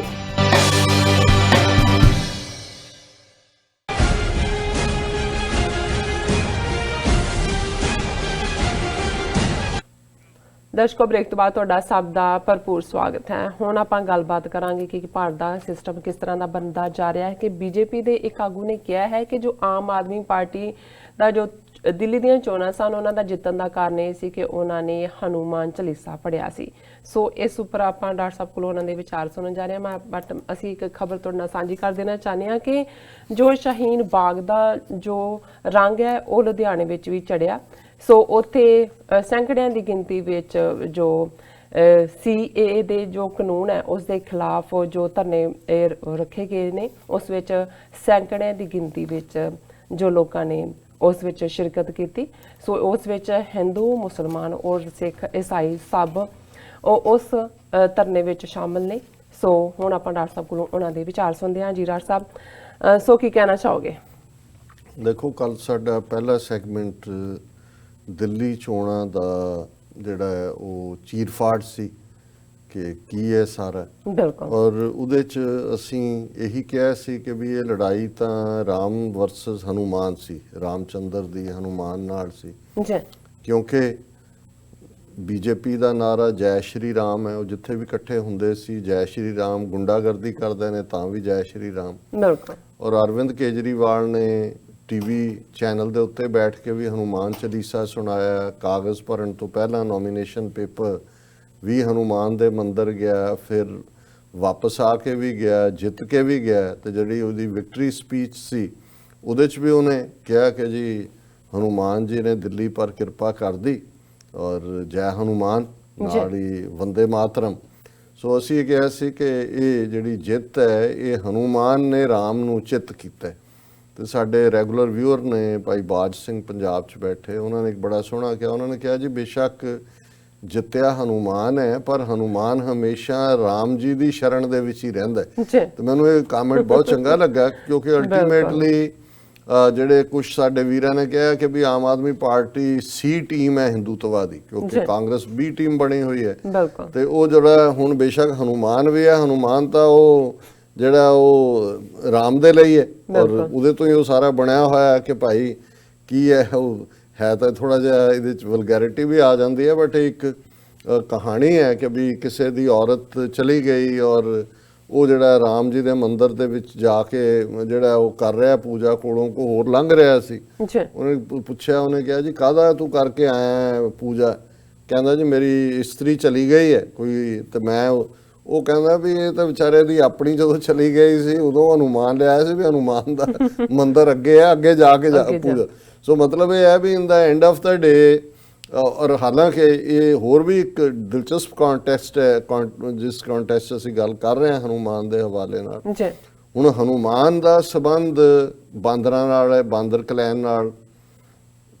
ਸ੍ਰੀਲੰਕਾ, ਜੇ ਇਹਨਾਂ ਦੀ ਅਸੀਂ ਲੰਕਾ ਦੀ ਸਟੋਰੀ ਵੀ ਦੇਖੀਏ ਤੇ ਇਹ ਸਾਰੇ ਜਿਹੜੇ ਨੇ ਉਹ ਵਾਨਰ ਸੈਨਾ, ਵਾਨਰ ਬਾਂਦਰ ਨੂੰ ਕਹਿੰਦੇ ਨੇ, ਉਸ ਦਾ ਹੀ ਉਹ ਸੀ ਔਰ ਉਹਨੇ ਹੈਲਪ ਕੀਤੀ ਵਾਨਰਾਂ ਨੇ। ਹੁਣ ਇਹ ਉਹਨਾਂ ਨੇ ਜਿਹੜੇ ਮੂਲ ਨਿਵਾਸੀ ਸੀ ਸ੍ਰੀਲੰਕਾ ਦੇ, ਉਹਨਾਂ ਨੂੰ ਹੇਟਡ ਦੇ ਨਾਲ ਇਹਨਾਂ ਨੇ ਵਾਨਰ ਲਫ਼ਜ਼ ਕਿਹਾ ਸੀ, ਜਾਂ ਉਹ ਵਾਕਿਆ ਹੀ ਵਾਨਰ ਸੀ? ਵਾਨਰ ਤਾਂ ਹੋ ਨਹੀਂ ਸਕਦੇ ਵੈਸੇ, ਪਰ ਹਨੂਮਾਨ ਪੂੰਛ ਤੋਂ ਬਿਨਾਂ ਤਾਂ ਹਨੂਮਾਨ ਨਹੀਂ ਹੈ, ਤੇ ਪੂੰਛ ਤਾਂ ਜਿਹੜੀ ਹੈ ਉਹ ਵਾਨਰਾਂ ਦੀ ਹੈ, ਜਿਸ ਕਿਸਮ ਦੀ, ਔਰ ਪੂੰਛ ਵੀ ਵੱਡੀ ਹੁੰਦੀ ਹੈ, ਔਰ ਇਦਾਂ ਦੀ ਪੂੰਛ ਦੱਸਦੇ ਨੇ ਜਿਹਦੇ ਨਾਲ ਲੰਕਾ ਸਾੜਤੀ ਉਹਨੇ ਹਨੂਮਾਨ। ਲੇਕਿਨ ਦਿਲਚਸਪ ਗੱਲ ਇਹ ਹੈ ਵੀ ਜਿਸ ਜੈ ਹਨੂਮਾਨ ਦੀ ਗੱਲ ਕੇਜਰੀਵਾਲ ਜਾਂ ਦੂਜੇ ਕਰ ਰਹੇ ਨੇ, ਉਸ ਲੰਕਾ ਤੋਂ ਆਉਣ ਵਾਲੇ ਤਾਂ ਹਿੰਦੂਆਂ ਦੇ ਲਈ ਜਿਹੜਾ ਉਹ CAA ਨਹੀਂ ਹੈ, citizenship amendment act, Bangladesh, Afghanistan ਔਰ ਪਾਕਿਸਤਾਨ ਤੋਂ ਆਉਣ ਵਾਲੇ ਹਿੰਦੂਆਂ ਔਰ ਦੂਜਿਆਂ ਲਈ ਹੈ। ਸੋ ਘੱਟੋ ਘੱਟ ਜੇ ਹੁਣ ਕੇਜਰੀਵਾਲ ਨੇ ਹੋਰ ਤਾਂ ਨਹੀਂ ਅਜੇ ਮੂੰਹ ਬੰਦ ਰੱਖਿਆ ਹੋਇਆ CAA ਤੇ, ਇੰਨਾ ਹੀ ਕਹਿ ਦੇ ਜੀ ਹਨੂਮਾਨ ਜੀ ਦੀ ਕਿਰਪਾ ਨਾਲ ਮੈਂ ਜਿੱਤਿਆ, ਹਨੂਮਾਨ ਚਾਲੀਸਾ ਪੜ੍ਹ ਕੇ, ਤੇ ਜਿਹੜੇ ਹਨੂਮਾਨ ਦੇ ਦੇਸ਼ ਤੋਂ ਆਉਣ ਵਾਲੇ ਨੇ ਉਹਨਾਂ ਨੂੰ ਤਾਂ ਤੁਸੀਂ ਦੇ ਦਿਓ, ਉਹਨਾਂ ਨੂੰ ਵੀ CAA ਚ ਲੈ ਆਓ। ਸੋ ਇੱਕ ਪਾਸੇ, ਲੇਕਿਨ ਜਿਹੜਾ ਅੱਜ ਈਵਨ ਪੋਲੀਟੀਕਲ ਡਿਸਕੋਰਸ ਵੀ ਹੈ, ਤੁਸੀਂ ਇਹ ਦੇਖੋ ਕਿ ਵੀ ਗੱਲ ਇਹ ਨਹੀਂ ਹੈ ਕਿ ਵੀ ਹੁਣ ਜੇ ਉਹਨੂੰ TV ਤੇ ਬੈਠੇ ਜਿਹੜਾ ਕੇਜਰੀਵਾਲ ਨੂੰ ਉਹ ਇੰਟਰਵਿਊਰ ਕਹਿ ਰਿਹਾ ਵੀ ਹਨੂਮਾਨ ਚਾਲੀਸਾ ਆਂਦਾ, ਉਹ ਕਹਿੰਦਾ ਜੀ ਹਾਂ ਮੈਂ ਤਾਂ ਰੋਜ਼ ਪੜ੍ਹਤਾ ਹੂੰ, ਉਹ ਕਹਾ ਜੀ ਸੁਣਾਓ, ਸੁਣਾ ਰਿਹਾ। ਹੁਣ ਉਹ ਜੇ ਸੈਟਅਪ ਨਹੀਂ ਸੀ, ਮੈਨੂੰ ਤਾਂ ਪਹਿਲਾਂ ਹੀ ਲੱਗਦਾ ਵੀ ਸੈਟਅਪ ਸੀ, ਕਿਉਂਕਿ ਉਹ ਇਹ ਦੱਸਣਾ ਚਾਹੁੰਦਾ ਸੀ ਕਿ ਮੈਂ ਵੀ ਮਜ਼ਹਬੀ ਹਾਂ, ਕੇਜਰੀਵਾਲ ਦੇ ਟਿੱਕਾ ਵੀ ਮੱਥੇ ਤੇ ਆ ਗਿਆ, ਭਗਵੰਤ ਮਾਨ ਗਿਆ ਉਹਨੇ ਵੀ ਵੱਡਾ ਟਿੱਕਾ ਲਾਇਆ ਹੋਇਆ, ਹੁਣ ਜਦੋਂ ਟਿੱਕਾ ਲਾ ਕੇ ਪੈਗ ਲਾਏਗਾ ਉਹ ਟਿੱਕੇ ਦੀ ਬੇਇੱਜ਼ਤੀ ਹੈ ਕਿ ਕਿਹਦੀ ਬੇਇੱਜ਼ਤੀ ਹੈ? ਨਾ ਸਿਰ ਤੇ ਪੱਗ ਵੀ ਰੱਖੀ, ਭਗਤ ਸਿੰਘ ਵੀ ਬਣਿਆ ਹੋਇਆ, ਭਗਤ ਸਿੰਘ ਨੂੰ ਵੀ ਹੁਣ ਟਿੱਕੇ ਲਾਓ, ਉਹਦੀ ਵੀ ਪੂਜਾ ਕਰੋ ਥਾਲੀ 'ਚ ਰੱਖ ਕੇ ਦੀਵੇ। ਸੋ ਕੁੱਲ ਮਿਲਾ ਕੇ ਇਹ ਸਾਰਾ ਹੀ ਜਿਹੜਾ ਹੈ ਇੱਕ ਇਸ ਕਿਸਮ ਦਾ ਫਰਾਡ ਖੜਾ ਕਰ ਦਿੱਤਾ ਇਹਨਾਂ ਨੇ। ਫੇਥ ਤੁਹਾਡਾ ਆਪਣਾ ਫੇਥ ਹੈ, ਰੱਬ ਦੇ ਨਾਲ ਤੁਹਾਡੀ ਸਾਂਝ ਹੈ, ਕੌਣ ਕਿਹਦੀ ਪੂਜਾ ਕਰਦਾ ਹੈ, ਕੌਣ, ਸਾਨੂੰ ਕੋਈ ਇਤਰਾਜ਼ ਨਹੀਂ ਹੈ, ਅਸੀਂ ਕਿਸੇ ਧਰਮ ਜਾਂ ਕਿਸੇ ਦੇ ਇਸ਼ਟ ਦੀ ਖਿਲਾਫਤ ਨਹੀਂ, ਪਰ ਜਦੋਂ ਤੁਸੀਂ ਪੋਲਿਟਿਕਸ 'ਚ ਲਿਆ ਕੇ ਪੋਲੀਟੀਕਲੀ ਇਸ ਕਿਸਮ ਦੇ ਫਰਾਡ ਕਰੋਗੇ।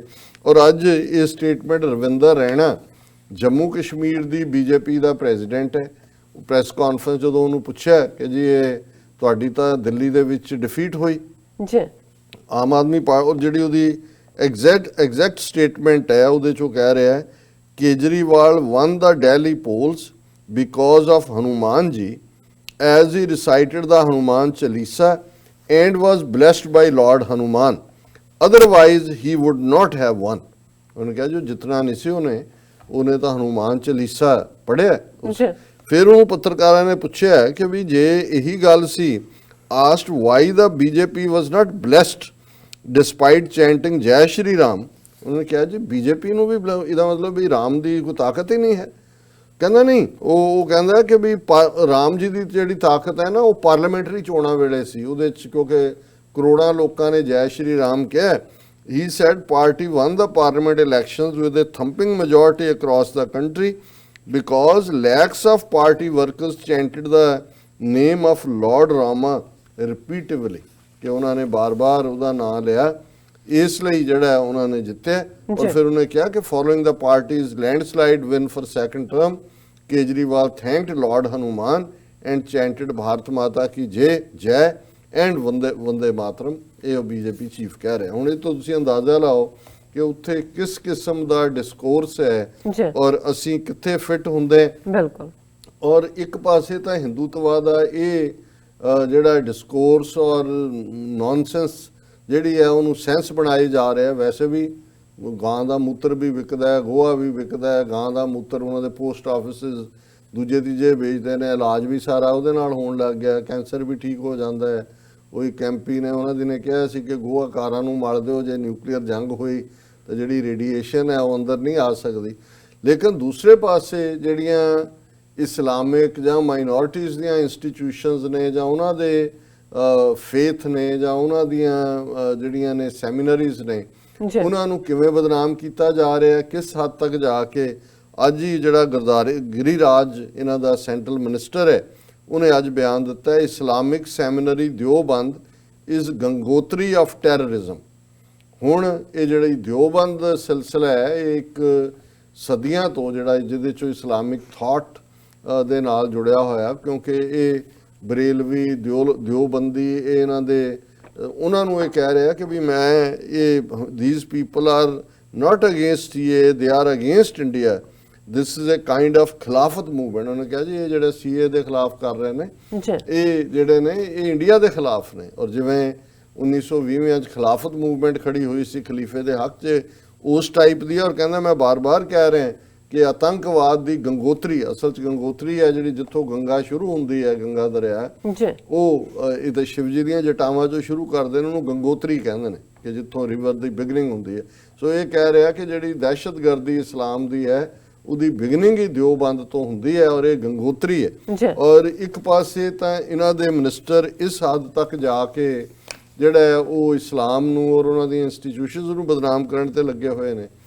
ਦੂਸਰੇ ਪਾਸੇ ਪੀਸਫੁਲ ਸਟੂਡੈਂਟਸ ਬਿਲਕੁਲ। ਪ੍ਰੋਟੈਸਟ ਸ਼ਾਹੀਨ ਬਾਗ 'ਚ ਵੀ ਚੱਲ ਰਿਹਾ ਬੀਬੀਆਂ ਦਾ, ਜੀ ਜਾਮੀਆ ਮਿਲੀਆ ਇਸਲਾਮੀਆ ਦੇ ਸਟੂਡੈਂਟਸ ਜਿਨ੍ਹਾਂ ਦੇ ਨਾਲ ਅੰਦਰ ਵੜ ਕੇ ਪੁਲਿਸ ਨੇ ਕਿੰਨਾ ਜ਼ਬਰ ਕੀਤਾ ਹੈ। ਔਰ ਇਹੀ ਜ਼ਬਰ ਇਸ ਵੀਕਐਂਡ ਤੇ ਉਹਨਾਂ ਦੀਆਂ ਗਰਲ ਸਟੂਡੈਂਟਸ ਦੇ ਨਾਲ ਫੇਰ ਹੋਇਆ ਔਰ ਇਹ ਖਬਰ ਜਿਹੜੀ ਕਿ ਇਹਨਾਂ ਨੇ ਦਬਾ ਛੱਡੀ। ਔਰ ਹੁਣ ਅੱਜ ਇਹਨੂੰ ਈਵਨ 20 ਦੇ ਕਰੀਬ ਜਿਹੜੀਆਂ ਜਾਮੀਆ ਦੇ ਸਟੂਡੈਂਟਸ ਨੇ ਜਿਨ੍ਹਾਂ 'ਚੋਂ ਬਹੁਤ ਸਾਰੇ ਹਸਪੀਟਲ 'ਚੋਂ ਨਿਕਲ ਕੇ ਆਏ ਨੇ, ਉਹਨਾਂ ਨੇ ਜਿਹੜਾ ਮੀਡੀਆ ਕਾਨਫਰੰਸ ਕੀਤੀ। ਜੀ Jamia students allege cops kicked them in private parts, tore their hijab during February 10 protest। ਇਹ ਪਰਸੋਂ ਦੀ ਗੱਲ ਹੈ। A group of Jamia Millia Islamia students on Wednesday accused police of having kicked them in the private parts, tore their clothes and hijabs and abused them when they tried to march to parliament on February 10 against CA। ਇਹ ਉਹਨਾਂ ਦੀਆਂ ਹਰਕਤਾਂ ਨੇ। Hundreds of Jamia students ਜਦੋਂ ਬਾਹਰ ਨਿਕਲੇ police ਨੇ ਉਹਨਾਂ ਨੂੰ ਰੋਕਿਆ ਔਰ ਅੱਜ 20 ਸਟੂਡੈਂਟਸ ਨੇ ਮੀਡੀਆ ਦੇ ਸਾਹਮਣੇ ਕਿਹਾ ਦੇ said they were stopped near the Holy Family hospital where police allegedly thrashed them with their boots, batons, flash rods and steel gear they were wearing। ਜੋ ਸਾਰੇ ਦੇ ਨਾਲ ਉਹਨਾਂ ਨੂੰ ਮਾਰਿਆ ਜੀ ਔਰ at least 23 people were taken to Al Shifa and Ansari hospitals for treatment। The students were speaking to the media. The female students claimed police kicked them in their private parts, stood on their thighs and tore their hijabs। ਦੇਖੋ ਇਹ ਦਿੱਲੀ ਦੀ police ਜਿਹੜੀ ਅਮਿਤ ਸ਼ਾਹ ਦੇ ਥੱਲੇ ਹੈ। ਔਰ ਮੈਂ ਇਸ ਦਾ ਫੁੱਲ ਜਿਹੜਾ ਵਰਜ਼ਨ ਹੈ ਅੱਜ ਰਵੀਸ਼ ਕੁਮਾਰ ਨੇ ਆਪਣਾ ਸ਼ੋਅ ਹੀ ਇਸ ਦੇ ਉੱਤੇ ਕੀਤਾ ਜੀ। ਹੈ ਔਰ ਉਹ ਸੁਣਿਆ ਨਹੀਂ ਸੀ। ਸਟੂਡੈਂਟ ਸਾਹਮਣੇ ਨੇ, ਉਹ ਜਿਵੇਂ ਉਹ ਬੱਚੀਆਂ ਬਿਆਨ ਕਰ ਰਹੀਆਂ ਨੇ, ਲੱਗਦਾ ਨਹੀਂ ਕਿ ਅਸੀਂ 21ਵੀਂ ਸਦੀ 'ਚ ਔਰ ਜਿੱਥੇ ਹੁਣ ਟਰੰਪ ਚੱਲਿਆ ਔਰ ਉਹ ਉਹਨੂੰ ਕਹਿ ਰਿਹਾ ਜੀ ਪਲੂਰਲਿਜ਼ਮ ਐਂਡ ਗ੍ਰੇਟ ਡੈਮੋਕ੍ਰੇਸੀ, ਇਸ ਸਾਰੇ ਦੇ ਥੱਲੇ। ਔਰ ਇਹ ਇੱਕ ਫਰੰਟ ਤੇ ਨਹੀਂ, ਸਭ ਪਾਸੇ ਚੱਲ ਰਿਹਾ। ਹੁਣ ਤਮਿਲਨਾਡੂ, ਅਸੀਂ ਜਦੋਂ ਸਾਊਥ ਦੀ ਗੱਲ ਕਰਦੇ ਹਾਂ ਬਹੁਤ ਵਾਰ ਹੁੰਦਾ ਹੈ ਕਿ ਜੀ ਸਾਊਥ ਦੇ ਵਿੱਚ ਇੱਕ ਡਿਫਰੈਂਟ ਕਲਚਰ। ਹੁਣ ਉੱਥੇ ਉਹਨਾਂ ਨੇ ਜਿਹੜੀਆਂ ਉਹਨਾਂ ਦੀਆਂ ਟੈਕਸਟ ਬੁੱਕਸ ਨੇ ਉਹਦੇ 'ਚ ਇੱਕ ਸੈਂਟੈਂਸ ਹੈ 10th ਲੈਵਲ ਦੀ ਕਿ ਹਿੰਦੂ ਮਹਾਸਭਾ and RSS took a pronounced anti-Muslim stance in the 10th standard social science textbook ਹੈ। ਜ਼ਾਹਰ ਹੈ ਇਹਨਾਂ ਦਾ ਜਨਮ ਹੀ ਮੁਸਲਮਾਨ ਵਿਰੋਧੀ ਹੋਇਆ, RSS ਦਾ ਵੀ ਹਿੰਦੂ ਮਹਾਸਭਾ ਦਾ ਵੀ। ਪਰ ਉਹਨਾਂ ਦੀ ਮਿਨਿਸਟਰੀ ਨੇ ਇਹ ਆਰਡਰ ਕੱਢਿਆ ਉਹਨਾਂ ਦੇ ਸਕੂਲ ਐਜੂਕੇਸ਼ਨ ਬੋਰਡ ਨੇ ਕਿ ਜੀ ਇਹ ਫਿਕਰਾ ਹਟਾ ਦਿਓ। ਔਰ ਇੱਕ ਵਕੀਲ ਨੇ ਜਿਹੜਾ ਉਹ ਮਦਰਾਸ ਹਾਈ ਕੋਰਟ ਦੇ ਵਿੱਚ ਇਸ ਗੱਲ ਨੂੰ ਚੈਲੰਜ ਕੀਤਾ ਕਿ ਵੀ ਇਹ ਜਿਹੜੀ ਟਰੂਥ ਹੈ ਇਹਨੂੰ ਤੁਸੀਂ ਹੁਣ ਜਿਹੜੀ ਪੋਲੀਟੀਕਲ ਪਾਰਟੀ ਨੂੰ ਇਹ ਸੂਟ ਕਰਦਾ ਹੈ ਕਿ ਉਹ ਜੋ ਉਹਦੀਆਂ ਨੀਤੀਆਂ ਨੇ ਉਹ ਲੁਕੀਆਂ ਰਹਿਣ, ਇਹਨੂੰ ਜੀ। ਤੁਸੀਂ ਇਵੇਂ ਨਹੀਂ ਕਰ ਸਕਦੇ। ਬਿਲਕੁਲ। ਔਰ ਦੂਸਰੇ ਪਾਸੇ ਅਸੀਂ ਦੇਖ ਰਹੇ ਹਾਂ ਵੀ ਕਿਵੇਂ ਜਦੋਂ ਅਸੀਂ ਕਹਿੰਦੇ ਹਾਂ ਵੀ ਜਿਹੜਾ ਜੈਨੋਸਾਈਡ ਹੁੰਦਾ ਹੈ ਉਹ ਇਕੱਲਾ ਫਿਜ਼ੀਕਲ ਨਹੀਂ ਹੁੰਦਾ, ਉਹਦੇ 'ਚ ਹਿਸਟਰੀ ਦਾ ਵੀ ਹੁੰਦਾ ਹੈ। ਇਹ ਹਿਸਟਰੀ ਜੈਨੋਸਾਈਡ ਹੈ ਔਰ ਸਟੈਟਿਸਟੀਕਲ ਵੀ ਹੁੰਦਾ ਹੈ। ਔਰ ਇੱਕ ਵੱਡੀ ਖਬਰ ਅਸਾਮ ਦੇ ਹਵਾਲੇ ਨਾਲ, ਜਿਵੇਂ ਅਸੀਂ ਕਿਹਾ ਸੀ ਕਿ ਵੀ ਜਦੋਂ ਹੁਣ ਇਹਨਾਂ ਨੇ ਨੈਸ਼ਨਲ ਪੋਪੂਲੇਸ਼ਨ ਰਜਿਸਟਰੀ ਦੇ ਨਾਲ ਅਸਾਮ ਅਕੋਰਡ ਦੇ ਥੱਲੇ 1200 ਕਰੋੜ ਖਰਚ ਕੇ ਅਸਾਮ 'ਚ ਕਰਾਇਆ, 19 ਲੱਖ ਚੋਂ 13 ਲੱਖ ਹਿੰਦੂ ਨਿਕਲੇ ਜਿਨ੍ਹਾਂ ਨੂੰ ਐਕੋਮੋਡੇਟ ਕਰਨ ਲਈ ਸਿਟੀਜ਼ਨਸ਼ਿਪ ਅਮੈਂਡਮੈਂਟ ਐਕਟ ਕੀਤਾ। ਔਰ ਅੱਜ ਦੀ ਵੱਡੀ ਖਬਰ ਹੈ ਕਿ after Assam NRC national registration of citizen data goes offline, center says will resolve technical issues. IT firm Wipro claims authorities didn't renew service contract. ਜੀ ਹੁਣ ਜਿਹੜਾ ਸਾਰਾ ਡਾਟਾ ਸੀ ਅਸਾਮ ਦਾ ਉਹ ਜ਼ਾਹਰ ਹੈ ਵਿਪਰੋ ਕੰਪਨੀ ਨੂੰ ਇਹਨਾਂ ਨੇ ਕੰਟਰੈਕਟ ਦਿੱਤਾ ਔਰ ਆਨਲਾਈਨ ਸੀ ਔਰ ਸਡਨਲੀ ਉਹ ਡਾਟਾ ਗਾਇਬ ਹੋ ਗਿਆ। ਜੀ। ਹੁਣ ਇਹ ਸੈਂਟਰ ਕਹਿ ਰਿਹਾ the centre on Wednesday sought to allay concerns over data of the contentious Assam NRC going offline, asserting that the dossier is safe, though there are some technical issues. While IT major Wipro said its service contract for the project was not renewed after it expired last October. ਜੀ ਹੁਣ October ਤੱਕ ਹੋ ਚੁੱਕਾ ਸੀ ਔਰ ਉਹ contract ਹੀ ਇਹਨਾਂ ਨੇ ਅੱਗੋਂ ਨਹੀਂ ਕੀਤਾ ਔਰ ਉਹਨਾਂ ਨੇ ਹੁਣ ਉਹ ਡਾਟਾ ਉਹਦੇ ਚੋਂ ਚੁੱਕ ਲਿਆ। ਇਹਦਾ ਮਤਲਬ ਇਹ ਹੈ ਕਿ ਵੀ ਇਹ ਹੁਣ ਸਟੈਟਿਸਟੀਕਲ ਜੈਨੋਸਾਈਡ ਕਰਨਗੇ, ਉਸ ਡਾਟੇ ਨਾਲ ਕੀ ਹੈਰਾਫੇਰੀ ਕਰਨਗੇ, ਕਿਉਂਕਿ ਗਵਰਨਮੈਂਟ ਵੈਬਸਾਈਟ ਜੇ ਉਹਨਾਂ ਨੇ, ਕਿਉਂਕਿ ਮਿਲੀਅਨਸ ਆਫ ਲੋਕਾਂ ਦਾ ਡਾਟਾ ਹੈਂਡਲ ਕਰਨਾ ਇਹ ਕੋਈ ਕਿਸੇ ਨਾਈਵ ਦਾ ਕੰਮ ਤਾਂ ਹੈ ਨਹੀਂ, ਇਹ ਤਾਂ ਕੰਟਰੈਕਟ ਸੀ। ਜੀ। ਉਹ ਕੰਟਰੈਕਟ ਇਹਨਾਂ ਨੇ ਵਿਦਡਰਾ ਕਰ ਲਿਆ, ਉਹਨੂੰ ਰੀਨਿਊ ਨਹੀਂ ਕੀਤਾ ਔਰ ਅੱਗੋਂ ਜਿਹੜਾ ਉਹਨੂੰ ਲਾਈਨ ਤੋਂ ਵੀ ਹਟਾ ਦਿੱਤਾ। ਸੋ ਇਸ ਲੈਵਲ ਦੇ ਉੱਤੇ ਬੇਈਮਾਨੀ ਚੱਲ ਰਹੀ ਹੈ ਔਰ ਉਸ ਸਭ ਦੇ ਉੱਤੇ ਜੇ ਟਰੰਪ ਦੀ ਵਿਜ਼ਿਟ ਜਿਹੜੀ ਡਿਊ ਹੈ ਆਉਣ ਵਾਲੇ ਦਿਨਾਂ 'ਚ, ਜੀ। ਉਹਦੇ 'ਚ ਉਸ ਕਿਸਮ ਦਾ ਹੀ ਮਾਈ ਫਰੈਂਡ ਮੋਡੀ ਐਂਡ ਇਹ ਉਹ ਹੁੰਦਾ ਹੈ ਤਾਂ ਉਹ ਵੀ ਸਰਟੀਫਿਕੇਟ ਚਾਹੁੰਦੇ ਨੇ ਇਸ ਗੱਲ ਦਾ ਕਿ ਜੋ ਕੁਝ ਅਸੀਂ ਕਰ ਰਹੇ ਹਾਂ ਉਹ ਬਿਲਕੁਲ ਜਾਇਜ਼ ਹੈ ਔਰ ਫਿਰ ਉਸ ਤੋਂ ਬਾਅਦ ਕੀ ਹੋਏਗਾ ਇਹਦਾ ਅੰਦਾਜ਼ਾ ਲਾਣਾ ਕੋਈ ਔਖੀ ਔਖਾ ਗੱਲ ਨਹੀਂ ਹੈ। ਜੀ ਡਾਕਟਰ ਸਾਹਿਬ ਤੁਹਾਡਾ ਬਹੁਤ ਬਹੁਤ ਸ਼ੁਕਰੀਆ। ਇੱਥੇ ਲੈਣੇ ਅਪਡੇਟ ਤੋਂ ਪਹਿਲਾਂ ਅਸੀਂ ਆਪਣੇ ਦਰਸ਼ਕਾਂ ਤੇ ਸਰੋਤਿਆਂ ਨੂੰ ਫਿਰ ਦੁਬਾਰਾ ਅਪੀਲ ਤੇ ਬੇਨਤੀ ਕਰਦੇ ਹਾਂ ਵਿਊਅਰਸ, ਜਿਸ ਤਰ੍ਹਾਂ ਕਿ ਤੁਸੀਂ ਜਾਣਦੇ ਹੋ ਕਿ TV 84 ਮਨੁੱਖੀ ਹੱਕਾਂ ਦਾ ਪਹਿਰੇਦਾਰ ਹੈ। TV 84 ਸਿੱਖਾਂ, ਕਸ਼ਮੀਰੀਆਂ ਅਤੇ ਭਾਰਤ ਦੀਆਂ ਨਾਰਥ ਈਸਟ ਸਟੇਟਾਂ ਦੇ ਲੋਕਾਂ ਦੇ ਸਵੈ ਨਿਰਣੇ ਦੇ ਹੱਕਾਂ ਦਾ ਹਾਮੀ ਹੈ। ਅਸੀਂ ਚਾਹਾਂਗੇ ਕਿ ਤੁਸੀਂ TV 84 ਦੀ ਚੜ੍ਹਦੀ ਕਲਾ ਲਈ ਵੱਧ ਤੋਂ ਵੱਧ ਡੋਨੇਟ ਕਰੋ। ਡੋਨੇਟ ਕਰਨ ਲਈ ਸਾਡੀ ਵੈਬਸਾਈਟ tv84.tv ਤੇ ਜਾ ਕੇ ਪੇਪਲ ਦੀ ਵਰਤੋਂ ਕਰਕੇ ਵਨ ਟਾਈਮ ਡੋਨੇਟ ਕਰ ਸਕਦੇ ਹੋ, ਮੰਥਲੀ ਡੋਨੇਟ ਵੀ ਕਰ ਸਕਦੇ ਹੋ। ਤੁਸੀਂ TV 84 ਦੇ ਨਾਮ ਤੇ ਚੈੱਕ ਬਣਾ ਕੇ ਸਾਨੂੰ ਮੇਲ ਵੀ ਕਰ ਸਕਦੇ ਹੋ ਸਾਡੇ ਇਸ ਪਤੇ ਤੇ 36-01 37th Avenue, Long Island City, New York 11101 USA, ਜਾਂ ਫਿਰ ਤੁਸੀਂ ਸਾਨੂੰ ਫੋਨ ਰਾਹੀਂ ਵੀ ਸੰਪਰਕ ਕਰ ਸਕਦੇ ਹੋ ਸਾਡੇ ਫੋਨ ਨੰਬਰ ਤੇ 5164060694। Thank you so much viewers, ਤੁਸੀਂ ਸਾਡੇ ਨਾਲ ਇਸੇ ਤਰ੍ਹਾਂ ਹੀ ਬਨੇ ਰਹਿਣਾ। ਮਿਲਦੇ ਹਾਂ after this short break.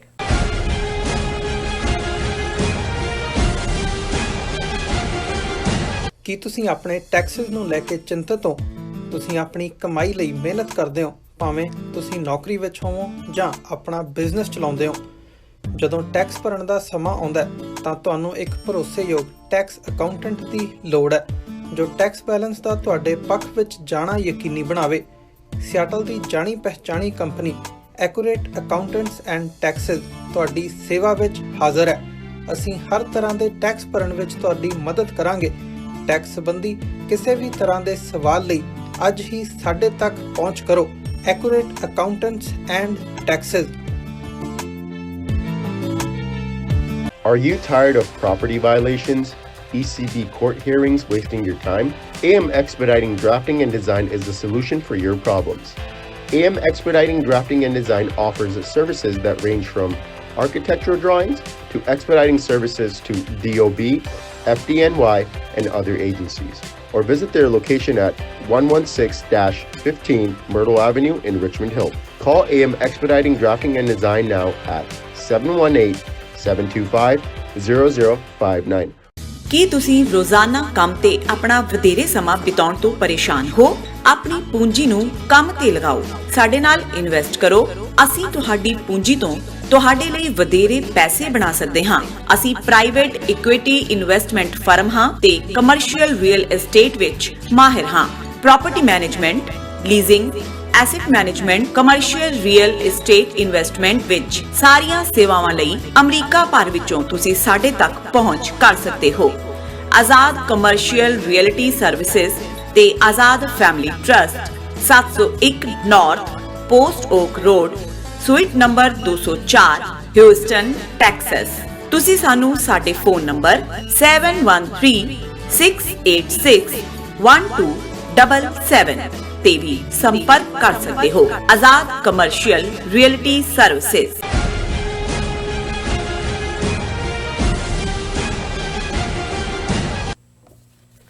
ਦਰਸ਼ਕੋ, break ਤੋਂ ਬਾਅਦ ਤੁਹਾਡਾ ਸਭ ਦਾ ਭਰਪੂਰ ਸਵਾਗਤ ਹੈ। ਹੁਣ ਇਸ ਵੇਲੇ ਸੈਗਮੈਂਟ ਦੇ ਵਿੱਚ ਆਪਾਂ ਗੱਲਬਾਤ ਕਰਨ ਜਾ ਰਹੇ ਹਾਂ ਕਸ਼ਮੀਰ ਮੁੱਦੇ ਤੇ। 190 ਦਿਨ ਹੋ ਚੁੱਕੇ ਨੇ ਕਸ਼ਮੀਰ ਨੂੰ ਬੰਦ ਹੋਇਆ। ਉਹਨਾਂ ਤੇ ਜੋ ਜ਼ੁਲਮਾਂ ਦੀ ਹਨੇਰੀ ਹੈ ਉਹ ਲਗਾਤਾਰਤਾ ਨਾਲ ਉਸੇ ਤਰ੍ਹਾਂ ਹੀ ਚਲਾਈ ਜਾ ਰਹੀ ਹੈ। ਅਸੀਂ ਉਹਨਾਂ ਦੀ ਪੀੜ ਨਾਲ ਆਪਣੀ ਪੀੜ ਵੀ ਸ਼ਾਮਲ ਕਰਦੇ ਹਾਂ। ਇਸ ਬਾਰੇ ਆਪਾਂ ਡਾਕਟਰ ਸਾਹਿਬ ਕੋਲ ਉਹਨਾਂ ਦੇ ਵਿਚਾਰ ਸੁਣਨ ਜਾ ਰਹੇ ਹਾਂ। ਸੋ ਅਸੀਂ ਚਾਹਾਂਗੇ ਕਿ ਤੁਸੀਂ ਸਾਡੇ ਨਾਲ ਇਸੇ ਤਰ੍ਹਾਂ ਹੀ ਬਣੇ ਰਹਿਣਾ। ਲਿਖਣ ਲਈ ਤੁਹਾਡਾ ਸਭ ਦਾ ਬਹੁਤ ਬਹੁਤ ਸ਼ੁਕਰੀਆ ਜੀ। ਡਾਕਟਰ ਸਾਹਿਬ ਕੀ ਕਹਿਣਾ ਚਾਹੋਗੇ? ਦੇਖੋ, ਕਸ਼ਮੀਰ ਦੀ ਕਹਾਣੀ ਦਿਨ ਬ ਦਿਨ ਉਸੇ ਹੀ ਤਰ੍ਹਾਂ ਵੱਧ ਤੋਂ ਵੱਧਤਰ ਬਿਲਕੁਲ ਹੁੰਦੀ ਜਾ ਰਹੀ ਹੈ ਔਰ ਭਾਰਤੀ ਹਾਕਮਾਂ ਦੀ ਬਲਫ ਗੇਮ ਪਿਛਲੇ 190 ਦਿਨਾਂ ਤੋਂ ਹੀ ਲਗਾਤਾਰ ਜਾਰੀ ਹੈ। ਇੱਕ ਪਾਸੇ ਜਿੱਥੇ ਭਾਰਤ ਨੇ ਇਹ ਡਿਸਟਿੰਕਸ਼ਨ ਹਾਸਲ ਕਰ ਲਈ ਹੈ ਕਿ ਦੁਨੀਆ 'ਚ ਕਿਤੇ ਵੀ ਇੰਨਾ ਲੰਬਾ ਵਕਤ ਇੰਟਰਨੈਟ ਦਾ ਬੰਦ ਹੋਣਾ 6 ਮਹੀਨੇ ਤੋਂ ਜ਼ਿਆਦਾ ਟੂ ਮਚ ਕਿਤੇ ਨਹੀਂ ਹੋਇਆ। ਜੀ ਪਰ ਬਲਫ ਗੇਮ ਉਹਨਾਂ ਦੀ ਇਸ ਹੱਦ ਤੱਕ ਹੈ ਕਿ ਪਹਿਲਾਂ ਵੀ ਉਹਨਾਂ ਨੇ ਜਿਹੜੀ ਐਂਬੈਸਡਰਸ ਦੀ ਇੱਕ ਜਿਹੜਾ ਪੂਰਾ ਗਰੁੱਪ, ਉਸ ਤੋਂ ਪਹਿਲਾਂ 23 ਕਿ 27 ਜਿਹੜੇ ਯੂਰਪੀਅਨ ਪਾਰਲੀਮੈਂਟ ਦੇ ਮੈਂਬਰ ਸੀ ਉਹਨਾਂ ਨੂੰ ਕਸ਼ਮੀਰ ਦੌਰੇ ਦੇ ਨਾਂ ਥੱਲੇ ਡਲ ਲੇਕ ਦੀ ਸੈਰ ਕਰਵਾਈ ਸ਼ਿਕਾਰੇ 'ਚ ਬਿਠਾ ਕੇ। ਔਰ ਬਾਅਦ ਸਾਹਮਣੇ ਆਇਆ ਕਿ ਉਹ ਤਾਂ ਉਸ NGO ਨੇ ਉਹ ਸਾਰਾ ਸਪਾਂਸਰ ਕੀਤਾ ਜਿਹੜਾ ਇਹਨਾਂ ਦੀ ਇੰਡੀਅਨ ਇੰਟੈਲੀਜੈਂਸ ਏਜੰਸੀਆਂ ਦਾ 65 ਦੇਸ਼ਾਂ ਦੇ ਵਿੱਚ 265 ਉਹਨਾਂ ਦੇ ਥਿੰਕ ਟੈਂਕ, NGOs ਔਰ ਵੈਬ ਪੋਰਟਲ ਨੇ ਉਹਦਾ ਹਿੱਸਾ ਸੀ। ਫਿਰ ਇਹਨਾਂ ਨੇ ਇੱਕ ਐਂਬੈਸਡਰਸ ਦਾ ਬੈਚ, 1 ਦਰਜਨ ਤੋਂ ਜ਼ਿਆਦਾ ਜਿਨ੍ਹਾਂ ਦੇ ਵਿੱਚ ਈਵਨ ਅਮਰੀਕਨ ਐਂਬੈਸਡਰ ਵੀ ਜਿਹੜਾ ਦਿੱਲੀ 'ਚ ਹੈ ਉਹ ਵੀ ਗਿਆ, ਉਹਨਾਂ ਨੂੰ ਵੀ ਉਹੀ ਕੰਮ ਕੀਤਾ, ਸ਼ਿਕਾਰੇ ਤੇ ਬਿਠਾ ਕੇ ਡਲ ਲੇਕ ਘੁਮਾਇਆ ਔਰ ਇਹ ਕਿਹਾ ਕਿ ਜੀ ਹੁਣ ਉਹਨਾਂ ਦਾ ਸੈਕੰਡ ਜਿਹੜੇ ਐਂਬੈਸਡਰ ਜਾਂ ਐਨਵੋਇਸ ਦਾ ਬੈਚ ਅੱਜ ਕਸ਼ਮੀਰ 'ਚ ਪਹੁੰਚਿਆ। ਇਸ ਦੇ ਵਿੱਚ 20 ਦੇਸ਼ਾਂ ਦੇ ਜਿਹੜੇ ਨੇ ਉਹ ਐਂਬੈਸਡਰ ਨੇ ਔਰ ਉਹ ਅੱਜ श्रीनगर एयरपोर्ट पहुँचे और उन्होंने पहला सी कि बारामूला टाउन जाना है, पर फिर क्या जी नहीं मौसम खराब है तो भी नहीं गया और उन्होंने भी शिकारे ते बिठा के डल लेक की सैर करवाई। और 3 नौजवानों ने, कश्मीरी नौजवानों ने उन्होंने के खिलाफ प्रोटेस्ट किया, किसी पासों निकल आए हो, भावें 3 होण जां 1 होए, सिंबोलिज्म बड़ा इंपॉर्टेंट हुंदा है। उन्होंने जिहड़ा फड़ लिया गया और ये उन्होंने कहा कि भी ये एवें वेस्ट ऑफ मनी है क्योंकि ये शिकारा राइड इंजॉय कर रहे हैं आके, इस तो बियॉन्ड कुछ नहीं है। और ये जिहड़ा कश्मीरी लोगों का साडा हाल बहुत माड़ा किया जा रहा है। और इन्हां दे विच जिहड़े हुण डेलीगेशन दे विच ने यूरोपीयन यूनियन, साउथ अमेरिका ते गल्फ कंट्रीज़ दे ने और उन्होंने ट्वीट किया कि जी upon our arrival we enjoyed a shikara ride on Dal lake in Srinagar Kashmir, beautiful lake and hospitable people. I bought a Kashmiri ring from a boat serving as a shop. Afghanistan's envoy to India Tahir Qadri tweet. हुण अफगानिस्तान वाला भी ਉਹ ਇਹਨਾਂ ਨੂੰ ਜਿਹੜਾ ਕਿ ਜੀ ਮੈਂ ਇੱਕ, ਕਿਉਂਕਿ ਉਹ ਸ਼ਿਕਾਰੇ ਦੇ ਨਾਲ ਹੀ ਉਹਨਾਂ ਦੀਆਂ ਬੋਟਸ ਦੇ ਵਿੱਚ ਹੀ ਸੈਲਿੰਗ ਦਾ ਰੱਖਿਆ ਹੁੰਦਾ, ਉਹ ਤਾਂ ਉਹਨਾਂ ਦੇ ਕੰਟਰੋਲ 'ਚ ਹੈ ਕਿ ਜੀ ਬਹੁਤ। ਔਰ ਇਹਦੇ 'ਚ ਤੇ ਜਿਹੜੀ ਹੁਣੇ ਅਨਵਾਏ ਦੀ ਵਿਜ਼ਿਟ ਹੈ, ਇਹਦੇ ਤੇ ਇਲਤਜਾ ਮੁਫਤੀ ਡਾਟਰ ਹੈ ਜਿਹੜੀ PDP ਪ੍ਰੈਜ਼ੀਡੈਂਟ ਮਹਿਬੂਬਾ ਮੁਫਤੀ ਦੀ, ਜਿਨ੍ਹਾਂ ਦੇ ਉੱਤੇ ਪਬਲਿਕ ਸੇਫਟੀ ਐਕਟ ਲਾ ਕੇ ਅਗਲੇ 2 ਸਾਲ ਲਈ ਹੋਰ ਡੱਕਿਆ, said she hoped that the ambassadors will question the authorities about the internet ban and detention of political leaders under the Public Safety Act। उन्होंने कहा जी घट्टो घट्ट वो जड़ा एग्जैक्ट ट्वीट है, hope you and European Union in India question government of India about internet ban since 5th August and economic losses suffered, government of India muzzling local media in Kashmir, release of detainees including 3 ex-CMs slapped with the draconian Public Safety Act, troop deployment to create fear amongst people, normalcy and illusion, she tweeted। young ਬੱਚੀ ਹੈ, ਮੈਂ ਸਮਝਦਾ ਵੀ ਕਈ ਵਾਰੀ ਜਿਹਨੂੰ ਕਹਿੰਦੇ ਨੇ ਬੈਪਟਿਸਮਾ ਇਨ fire, ਬੈਪਟਾਈਜੇਸ਼ਨ ਇਨ fire, ਅੱਗ 'ਚ ਕਿਸੇ ਦਾ ਜਿਹੜਾ ਉਹ ਅਗਨੀ ਪ੍ਰੀਖਿਆ, ਨਾਟ ਜਿਹੜੀ ਇਹ ਬ੍ਰਾਹਮਣਾਂ ਦੀ ਹੁੰਦੀ ਹੈ, ਇਹ ਹੁੰਦਾ ਜਦੋਂ ਅਸੀਂ ਟਫ ਟੂ ਟਫ ਟਾਈਮ 'ਚ ਇੱਕ ਯੰਗ ਬੱਚੀ ਉਹਦੇ 'ਚ ਉਹ ਮਾਂ ਡੱਕੀ ਹੋਈ ਹੈ ਆਲਰੇਡੀ ਕੋਈ ਹੋਰ, ਪਰ ਉਹ ਜਿੱਥੇ ਆਪਣੀ ਮਾਂ ਦੇ ਨਾਲ ਜਾਂ ਉਸ ਦੇ ਨਾਲ ਮੁਲਾਕਾਤ, ਉੱਥੇ ਉਹਨੇ ਪੋਲੀਟੀਕਲੀ ਵੀ ਇਸ ਵੇਲੇ ਉੱਥੋਂ ਜੋ ਕੁਝ ਵੀ ਨਿਕਲਣਾ ਹੈ ਉਹਦਾ ਇੱਕ ਸੋਰਸ ਇਹ ਇਲਤਜ਼ਾਮ ਮੁਫਤੀ ਦੇ ਟਵੀਟ ਨੇ। ਬਿਲਕੁਲ। ਤੇ ਔਰ ਇੱਕ ਨੇ visiting envoy told the reporters that he was in Kashmir as a tourist. ਉਹਨੇ ਕਿਹਾ ਮੈਂ ਕੋਈ ਰਿਪਰੈਜ਼ੈਂਟ ਨਹੀਂ ਕਰਨ ਆਇਆ ਮੁਲਕ ਨੂੰ, ਮੈਂ ਜਿਹੜਾ ਇੱਥੇ ਇੱਕ ਟੂਰਿਸਟ ਦੇ ਤੌਰ ਤੇ ਹਾਂ। ਔਰ ਇਹ ਜਿਹੜਾ ਇਸ ਤੋਂ ਪਹਿਲਾਂ 15 ਐਂਬੈਸਡਰ ਆਏ ਸੀ, ਹੁਣ ਇਹ 20 ਦਾ ਬੈਚ ਹੈ। ਜੀ। ਹੁਣ ਦੂਸਰੇ ਇੱਕ ਪਾਸੇ ਤਾਂ ਹਕੂਮਤ ਆਪਣਾ ਇਸ ਲੈਵਲ ਦਾ PR ਔਰ ਘਟੀਆ ਕਿਸਮ ਜੇ ਨਜ਼ਰ ਆ ਰਿਹਾ ਕਿ ਵੀ ਕੌਣ ਇਹਨੂੰ ਜਿਹੜਾ ਸਪਾਂਸਰ ਕਰ ਰਿਹਾ ਹੈ, ਉੱਥੇ ਸ਼ਿਕਾਰੇ 'ਚ ਘੁਮਾਣਾ ਹੈ, ਲੋਕਾਂ ਤੱਕ ਪਹੁੰਚ ਨਹੀਂ ਹੈ। ਲੇਕਿਨ ਜਿਹੜੀ ਜੁਡੀਸ਼ਰੀ ਜਿਹੜੀ ਆਨਸਰੇਬਲ ਹੈ to the constitution, judiciary law ਬਣਾਉਂਦੀ ਨਹੀਂ ਪਰ ਕਨਸਟੀਟਿਊਸ਼ਨ ਨੂੰ ਇੰਟਰਪ੍ਰੀਟ ਕਰਦੀ ਹੈ। ਔਰ ਸੁਪਰੀਮ ਕੋਰਟ ਸਭ ਤੋਂ ਵੱਡੀ ਅਦਾਲਤ, ਜਿਹਨੂੰ ਜੇ ਕਿਤੇ ਕੋਈ ਕੁੱਤਾ ਮਰਿਆ ਚੰਗਾ ਨਾ ਲੱਗੇ ਸੜਕ ਦੇ ਵਿਚਕਾਰ ਪਿਆ ਉਹਦਾ ਸੂ ਮੋਟੋ ਨੋਟਿਸ ਲੈ ਲੈਂਦੇ ਨੇ। ਪਰ ਜੋ ਕੁਝ ਕਸ਼ਮੀਰ 'ਚ ਵਾਪਰ ਰਿਹਾ 6 ਮਹੀਨੇ ਤੋਂ ਹੰਡਰਡਸ ਆਫ ਪੈਟੀਸ਼ਨਸ ਇਸ ਦੇ ਉੱਤੇ ਹੋਈਆਂ, ਉਹ ਇਕੱਠੀਆਂ ਕੀਤੀਆਂ ਹੋਈਆਂ ਨੇ, ਉਹਨਾਂ ਦੇ ਉੱਤੇ ਕੋਈ ਕਾਰਵਾਈ ਨਹੀਂ। ਪਰ ਹੁਣ ਜਿਹੜਾ ਪਬਲਿਕ ਸੇਫਟੀ ਐਕਟ ਦੇ ਥੱਲੇ ਉਮਰ ਅਬਦੁੱਲਾ ਔਰ ਮਹਿਬੂਬਾ ਮੁਫਤੀ ਨੂੰ ਅੰਦਰ ਡੱਕਿਆ, ਉਹਨਾਂ ਦੀ ਉਮਰ ਅਬਦੁੱਲਾ ਦੀ ਭੈਣ ਹੈ, ਉਹਨੇ ਸੁਪਰੀਮ ਕੋਰਟ ਦੇ ਵਿੱਚ ਪੈਟੀਸ਼ਨ ਕੀਤੀ ਹੈ। ਔਰ ਜ਼ਾਹਰ ਹੈ ਕਿ ਕਪਿਲ ਸਿੱਬਲ ਵਕੀਲ ਹੈ ਕਿ ਭਾਈ ਇਹ ਕੀ ਹੈ। ਔਰ ਹੁਣ ਉਹਦੀ ਸੁਣਵਾਈ ਜਿਸ ਜੱਜ ਦੇ ਬੈਂਚ ਨੇ ਕਰਨੀ ਸੀ, ਉਹਨਾਂ ਦਾ ਇੱਕ ਜੱਜ ਜਿਹੜਾ ਹੈ ਉਹਨੇ ਕਿਹਾ ਜੀ ਮੈਂ ਆਪਣੇ ਆਪ ਨੂੰ ਇਸ ਤੋਂ ਅੱਡ ਕਰ ਰਿਹਾ, ਮੈਂ ਨਹੀਂ ਸੁਣਵਾਈ। ਸੁਪਰੀਮ ਕੋਰਟ ਜੱਜ ਰੈਕਿਊਜ਼ਸ ਫਰਮ ਹੀਅਰਿੰਗ ਪਲੀ ਚੈਲੰਜਿੰਗ ਉਮਰ ਅਬਦੁੱਲਾ's ਡਿਟੈਂਸ਼ਨ ਕਿ ਮੈਂ ਇਸ ਤੋਂ ਆਪਣੇ ਆਪ ਨੂੰ ਪਾਸੇ ਰੱਖ ਰਹੇ। ਔਰ ਇਹ ਸੁਪਰੀਮ ਕੋਰਟ ਜੱਜ justice MM Shantanagoudar recused himself on Wednesday from hearing the plea filed by Sara Abdullah Pilot challenging the detention of her brother and National Conference leader Omar Abdullah under Jammu Kashmir Public Safety Act. ਉਹਨੇ ਕਿਹਾ ਜੀ ਮੈਂ ਇਸ ਸੁਣਵਾਈ 'ਚ ਨਹੀਂ। After Justice Shanta Godar expressed his inability in hearing the matter, the Apex Court directed its registry to obtain necessary directions from Chief Justice of India S.A. Bobde for listing the plea on February 14 before an appropriate bench. So ਉਹਨਾਂ ਨੇ ਕਿਹਾ ਜੀ ਨਵਾਂ ਦੇਖ ਲਓ ਜੀ ਕਿਹਨੂੰ ਹੋਣਾ। ਲੇਕਿਨ ਔਰ ਉਹਦੇ 'ਚ ਉਹਨੇ ਕਿਹਾ I am not participating in this matter, Justice said at the outset without citing the specific reason for his recusal. ਹੁਣ ਅਦਰਵਾਈਜ਼ ਹੁੰਦਾ ਹੈ ਕਿ ਕੋਈ ਇਸ਼ੂ ਕਿਸੇ ਸਟੇਟ ਨਾਲ ਡੀਲਿੰਗ ਲੱਗਦਾ ਹੈ, ਜਿਹੜਾ ਜੱਜ ਹੈ ਉਸੇ ਸਟੇਟ ਦਾ ਹੈ, ਉਹ ਇਹ ਦੱਸਣ ਦੇ ਲਈ ਕਿ ਵੀ ਮੈਂ ਸ਼ਾਇਦ ਇੰਪਾਰਸ਼ੀਅਲ ਨਾ ਹੋ ਸਕਾਂ ਇਹਦੀ ਹੀਅਰਿੰਗ ਵੇਲੇ, ਕਿਉਂਕਿ ਉਹ ਆਪਣੇ ਆਪ ਨੂੰ ਅੱਡ ਕਰ ਲੈਂਦਾ ਕਿ ਜੀ ਮੈਂ ਇਹਦੀ ਥਾਂ ਤੇ ਕਿਸੇ ਹੋਰ ਨੂੰ, ਜਾਂ ਜਿਸ ਜੱਜ ਦੇ ਉੱਤੇ ਹੀ ਕੋਈ ਇਲਜ਼ਾਮ ਪਹਿਲਾਂ ਲੱਗਾ ਹੋਏ ਔਰ ਉਸ ਲੈਵਲ ਦਾ ਹੀ ਕਿ।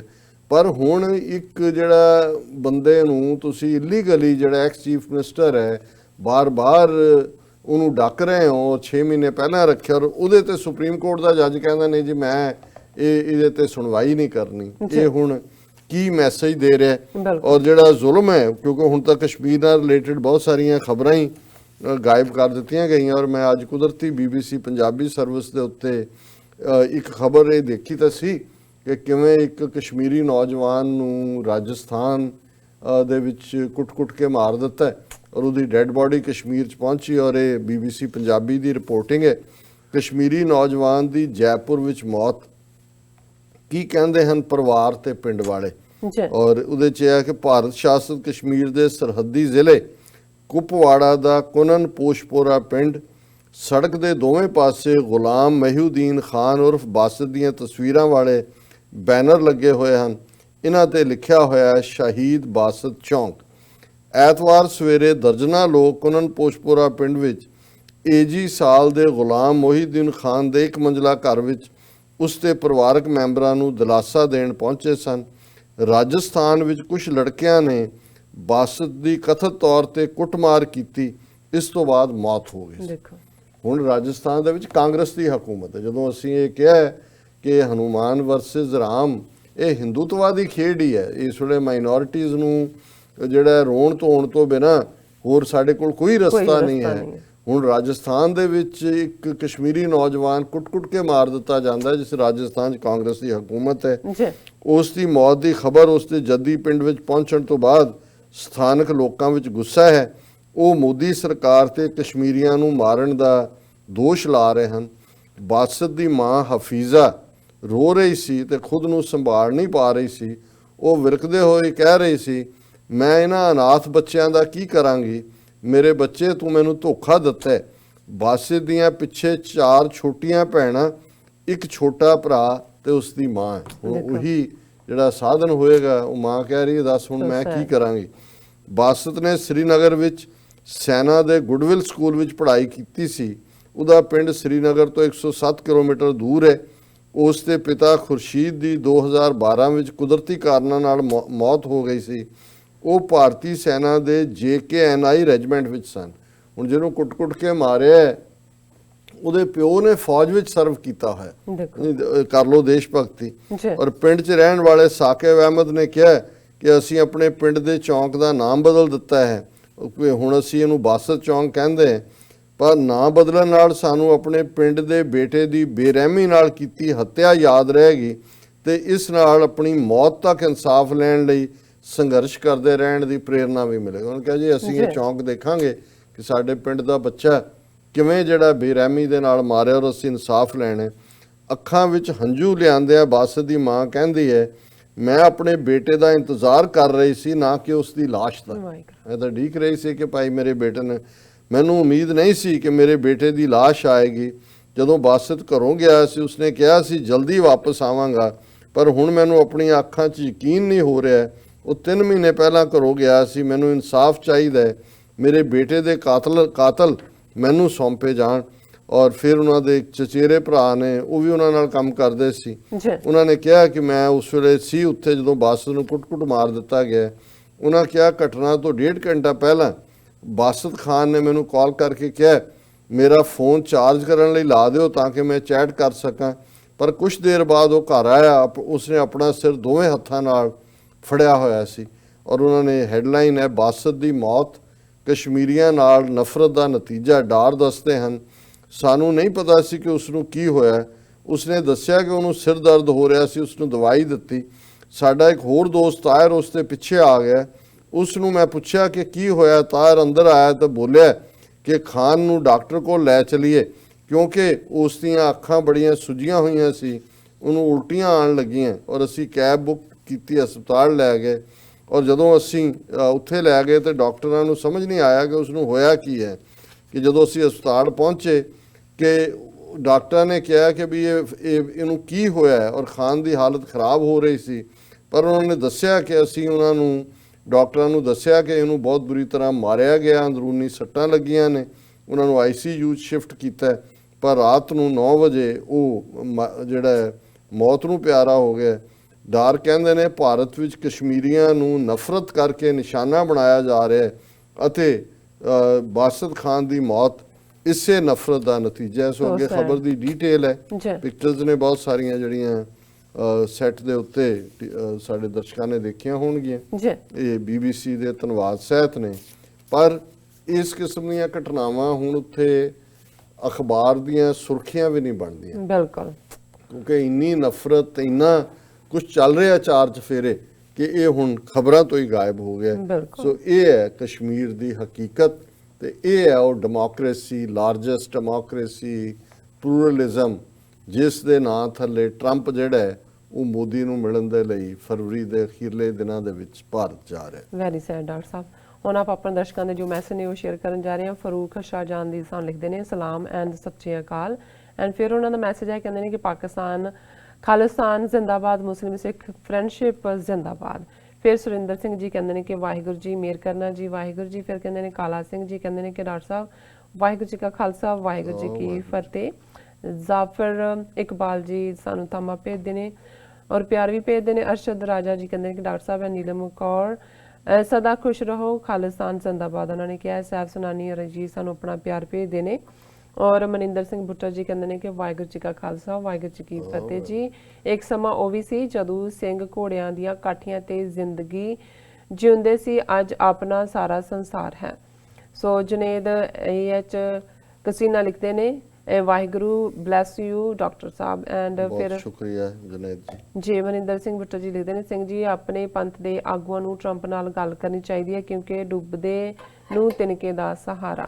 ਦੇਖੋ ਗੱਲ ਤਾਂ ਜ਼ਰੂਰ ਕਰਾਂਗੇ, ਰੈਲੀ ਇਸੇ ਲਈ ਰੱਖੀ ਹੈ, ਉਹਨਾਂ ਤੱਕ ਪਹੁੰਚੇਗੀ ਗੱਲ, ਪਰ ਇਹ ਸੁੱਤੇ ਨਹੀਂ ਹੋਏ, ਇਹਨਾਂ ਨੇ ਘੇਸ ਮਾਰੀ ਹੋਈ ਹੈ ਔਰ ਜੋ ਵੀ ਚੱਲ ਰਿਹਾ ਹੈ ਇਹਨਾਂ ਦੀ ਸਹਿਮਤੀ ਵੀ ਹੈ ਔਰ ਇਹ ਜਿਹੜੇ ਨੇ ਉਸ ਦਾ ਵਿਰੋਧ ਨਹੀਂ ਕਰਨਗੇ ਕਿਉਂਕਿ ਇਹਨਾਂ ਦੀ ਮਰਜ਼ੀ ਮੁਤਾਬਕ ਹੀ ਇਹ ਸਭ ਹੋ ਰਿਹਾ। ਜੀ ਸ਼ਾਨੀ ਭਾਈ ਲਿਖਦੇ ਨੇ very nice and Zafar Iqbal ਹਾਈ ਲਿਖਦੇ ਨੇ ਐਂਡ ਅਲੀ ਦਾ ਮਲੰਗਾ ਜੀ ਕਹਿੰਦੇ ਨੇ ਡਾਕਟਰ ਸਾਹਿਬ how do you see Trump's upcoming visit to Hindustan. ਮੇਰਾ ਖਿਆਲ ਹੈ ਮਲੰਗ ਸਾਹਿਬ ਤੁਸੀਂ ਲੇਟ ਆਏ ਹਾਂਜੀ, ਹੋ, ਪਹਿਲਾ ਸੈਗਮੈਂਟ ਤੁਸੀਂ ਨਹੀਂ ਦੇਖਿਆ, ਜਦੋਂ ਇਹ ਅਪਲੋਡ ਹੋ ਜਾਏਗਾ ਪ੍ਰੋਗਰਾਮ ਦੇ ਐਂਡ ਤੇ ਫਿਰ ਜ਼ਰੂਰ ਦੇਖਣਾ ਜੀ।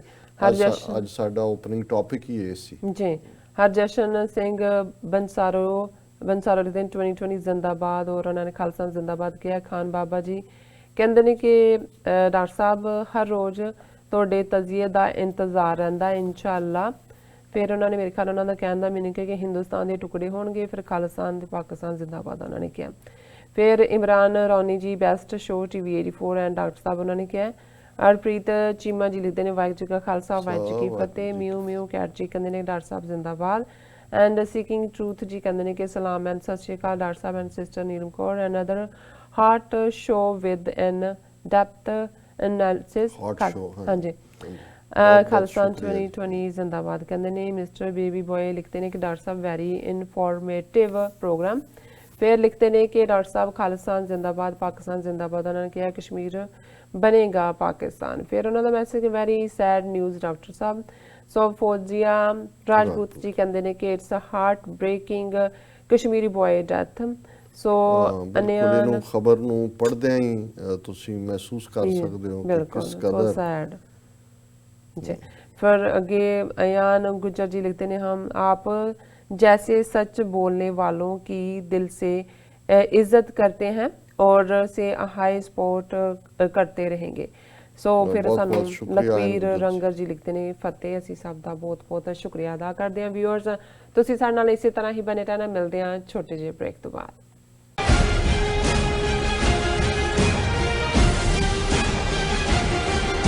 Are you tired of property violations, ECB court hearings wasting your time? AM Expediting Drafting and Design is the solution for your problems. AM Expediting Drafting and Design offers services that range from architectural drawings to expediting services to DOB, FDNY, and other agencies. Or visit their location at 116-15 Myrtle Avenue in Richmond Hill. Call AM Expediting Drafting and Design now at 718-725-0059. ਕੀ ਤੁਸੀਂ ਰੋਜ਼ਾਨਾ ਕੰਮ ਤੇ ਆਪਣਾ ਵਧੇਰੇ ਸਮਾਂ ਬਿਤਾਉਣ ਤੋਂ ਪਰੇਸ਼ਾਨ ਹੋ? ਆਪਣੀ ਪੂੰਜੀ ਨੂੰ ਕੰਮ ਤੇ ਲਗਾਓ, ਸਾਡੇ ਨਾਲ ਇਨਵੈਸਟ ਕਰੋ। ਅਸੀਂ ਤੁਹਾਡੀ ਪੂੰਜੀ ਤੋਂ ਤੁਹਾਡੇ ਲਈ ਵਧੇਰੇ ਪੈਸੇ ਬਣਾ ਸਕਦੇ ਹਾਂ। ਅਸੀਂ ਪ੍ਰਾਈਵੇਟ ਇਕੁਇਟੀ ਇਨਵੈਸਟਮੈਂਟ ਫਰਮ ਹਾਂ ਤੇ ਕਮਰਸ਼ੀਅਲ ਰੀਅਲ ਏਸਟੇਟ ਵਿੱਚ ਮਾਹਿਰ ਹਾਂ। Property management, leasing, asset management, commercial real estate investment ਵਿੱਚ ਸਾਰੀਆਂ ਸੇਵਾਵਾਂ ਲਈ ਅਮਰੀਕਾ ਭਰ ਵਿੱਚੋਂ ਤੁਸੀਂ ਸਾਡੇ ਤੱਕ ਪਹੁੰਚ ਕਰ ਸਕਦੇ ਹੋ। ਆਜ਼ਾਦ ਕਮਰਸ਼ੀਅਲ ਰੀਅਲਟੀ ਸਰਵਿਸਿਜ਼ ਤੇ Azad family trust 701 north post okay road suite number 204 Houston Texas. ਤੁਸੀਂ ਸਾਨੂੰ ਸਾਡੇ ਫੋਨ ਨੰਬਰ 7136861277 ਤੇ ਵੀ ਸੰਪਰਕ ਕਰ ਸਕਦੇ ਹੋ। ਆਜ਼ਾਦ ਕਮਰਸ਼ੀਅਲ ਰੀਅਲਟੀ ਸਰਵਿਸਿਜ਼। ਕੀ ਤੁਸੀਂ ਆਪਣੇ ਟੈਕਸਸ ਨੂੰ ਲੈ ਕੇ ਚਿੰਤਤ ਹੋ? ਤੁਸੀਂ ਆਪਣੀ ਕਮਾਈ ਲਈ ਮਿਹਨਤ ਕਰਦੇ ਹੋ, ਭਾਵੇਂ ਤੁਸੀਂ ਨੌਕਰੀ ਵਿੱਚ ਹੋਵੋ ਜਾਂ ਆਪਣਾ ਬਿਜ਼ਨਸ ਚਲਾਉਂਦੇ ਹੋ। ਜਦੋਂ ਟੈਕਸ ਭਰਨ ਦਾ ਸਮਾਂ ਆਉਂਦਾ ਤਾਂ ਤੁਹਾਨੂੰ ਇੱਕ ਭਰੋਸੇਯੋਗ ਟੈਕਸ ਅਕਾਊਂਟੈਂਟ ਦੀ ਲੋੜ ਹੈ ਜੋ ਟੈਕਸ ਬੈਲੈਂਸ ਦਾ ਤੁਹਾਡੇ ਪੱਖ ਵਿੱਚ ਜਾਣਾ ਯਕੀਨੀ ਬਣਾਵੇ। ਸਿਆਟਲ ਦੀ ਜਾਣੀ ਪਛਾਣੀ company accurate accountants and taxes ਤੁਹਾਡੀ ਸੇਵਾ ਵਿੱਚ ਹਾਜ਼ਰ ਹੈ। ਅਸੀਂ ਹਰ ਤਰ੍ਹਾਂ ਦੇ ਟੈਕਸ ਭਰਨ ਵਿੱਚ ਤੁਹਾਡੀ ਮਦਦ ਕਰਾਂਗੇ। ਟੈਕਸ ਸੰਬੰਧੀ ਕਿਸੇ ਵੀ ਤਰ੍ਹਾਂ ਦੇ ਸਵਾਲ ਲਈ ਅੱਜ ਹੀ ਸਾਡੇ ਤੱਕ ਪਹੁੰਚ ਕਰੋ। Accurate accountants and Texas.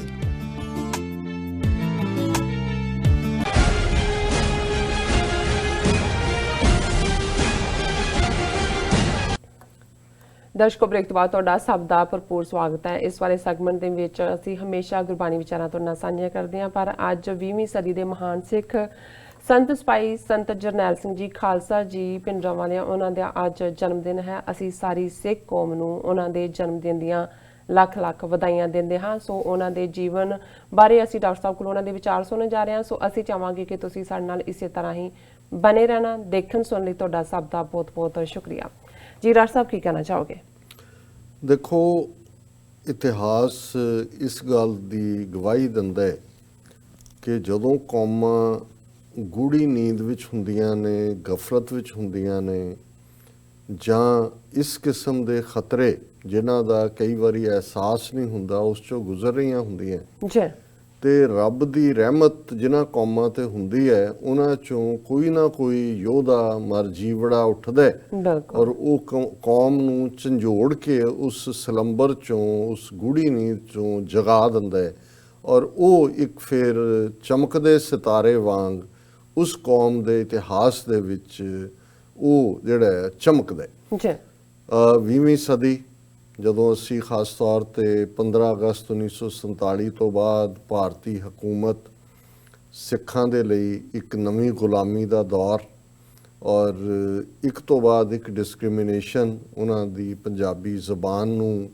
Recognise ਨਾ ਕਰਨਾ, ਸਿੱਖਾਂ ਨੂੰ ਜਰਾਇਮ ਪੇਸ਼ਾ ਕਬੀਲਾ ਐਲਾਨ ਦੇਣਾ, ਜੇ ਪੰਜਾਬੀ ਸੂਬਾ 1 ਨਵੰਬਰ 1966 ਨੂੰ ਬਣਾਇਆ ਹੀ ਬਣਾਇਆ ਤੇ ਈਵਨ ਇੰਟਰਨੈਸ਼ਨਲ ਰਾਈਪੇਰੀਅਨ ਲਾਅ ਆਪਣੇ ਕਨਸਟੀਟਿਊਸ਼ਨ ਨੂੰ ਜਿਹੜਾ ਹੈ ਉਹ ਫਲਾਊਟ ਕਰਕੇ ਜਿਹੜਾ ਪਾਣੀਆਂ ਦੇ ਉੱਤੇ ਸੈਂਟਰ ਦਾ ਕੰਟਰੋਲ, ਰਾਜਧਾਨੀ ਪੰਜਾਬੀ ਸਪੀਕਿੰਗ ਏਰੀਆਜ਼ ਬਾਹਰ ਔਰ ਹਰਿਆਣਾ ਔਰ ਹਿਮਾਚਲ ਨਵੀਆਂ ਸਟੇਟਾਂ ਕ੍ਰੀਏਟ ਕਰਕੇ ਪੰਜਾਬ ਨੂੰ ਜਿਹੜਾ ਆਲਰੇਡੀ ਟਰੰਕੇਟਡ ਸੀ ਉਹਦੇ ਫਰਦਰ 3 ਟੁਕੜੇ ਕਰ ਦੇਣਾ।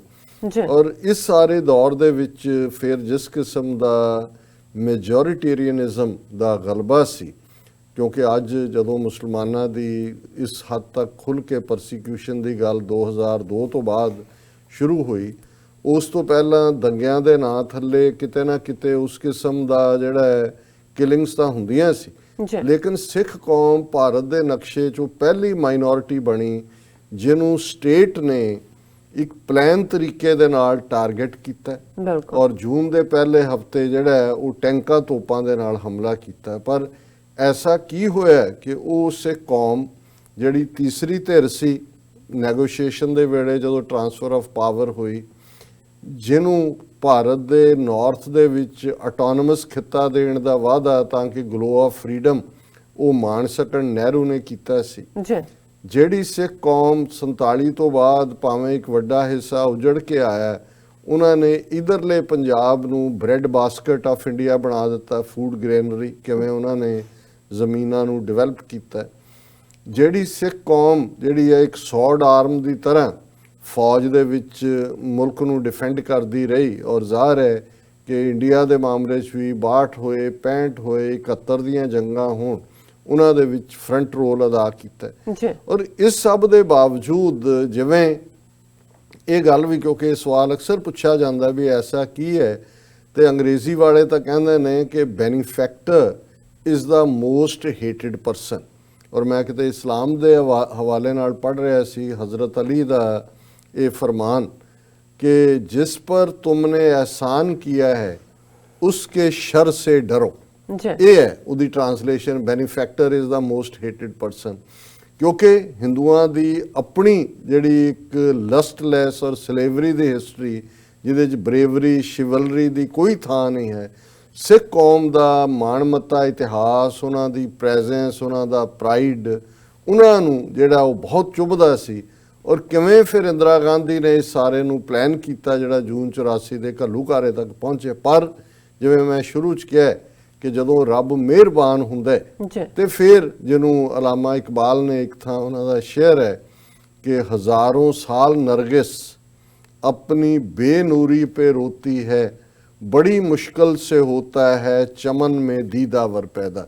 ਸੰਤ ਜਰਨੈਲ ਸਿੰਘ ਖਾਲਸਾ ਪਿੰਡਰਾਂ ਵਾਲੇ ਉਹ ਸ਼ਖਸੀਅਤ 1977 ਦੇ ਵਿੱਚ, ਉਹਨਾਂ ਦਾ ਜਨਮ 1947 ਦੇ ਵਿੱਚ ਹੈ, ਪਰ ਜਿਸ ਦਮਦਮੀ ਟਕਸਾਲ ਨੂੰ ਉਹਨਾਂ ਨੇ ਲੀਡ ਕੀਤਾ 1977 ਦੇ ਵਿੱਚ ਉਹ ਉਸ ਦੇ ਮੁਖੀ ਬਣੇ ਔਰ ਵਿਦਿਨ ਮੰਥਸ। ਔਰ ਮੈਂ ਖੁਸ਼ਕਿਸਮਤ ਹੈ ਕਿ ਜਦੋਂ ਉਹ ਬਣੇ ਹੀ ਨੇ ਉਸ ਤੋਂ 3-4 ਮਹੀਨੇ ਬਾਅਦ ਉਹ ਆਪਣੇ ਜਥੇ ਨਾਲ ਜਲੰਧਰ ਤੋਂ ਗੁਜ਼ਰ ਰਹੇ ਸੀ ਔਰ ਮੈਂ ਇੱਕ ਸਟੂਡੈਂਟ ਦੇ ਨਾਤੇ ਇੱਕ ਦੀਵਾਨ ਜਿਹਦੇ 'ਚ ਉਹਨਾਂ ਦੀ ਸਡਨ ਪ੍ਰੈਜ਼ੈਂਸ ਹੋਈ, ਮੈਂ ਉਹਨਾਂ ਦਾ ਪਹਿਲਾ ਦੀਦਾਰ ਕੀਤਾ। ਉਸ ਤੋਂ ਬਾਅਦ ਜਦੋਂ ਧਰਮ ਯੁੱਧ ਮੋਰਚੇ ਦੇ ਵੇਲੇ ਜਾਂ ਅੰਮ੍ਰਿਤਸਰ ਗੁਰੂ ਨਾਨਕ ਨਿਵਾਸ ਬਾਅਦ 'ਚ ਰਹੇ, ਫਿਰ ਤਾਂ ਸੈਂਕੜਿਆਂ ਦੀ ਗਿਣਤੀ ਦੇ ਵਿੱਚ ਉਹਨਾਂ ਦੀਆਂ ਦੀਦਾਰ ਮੁਲਾਕਾਤਾਂ ਨੇ।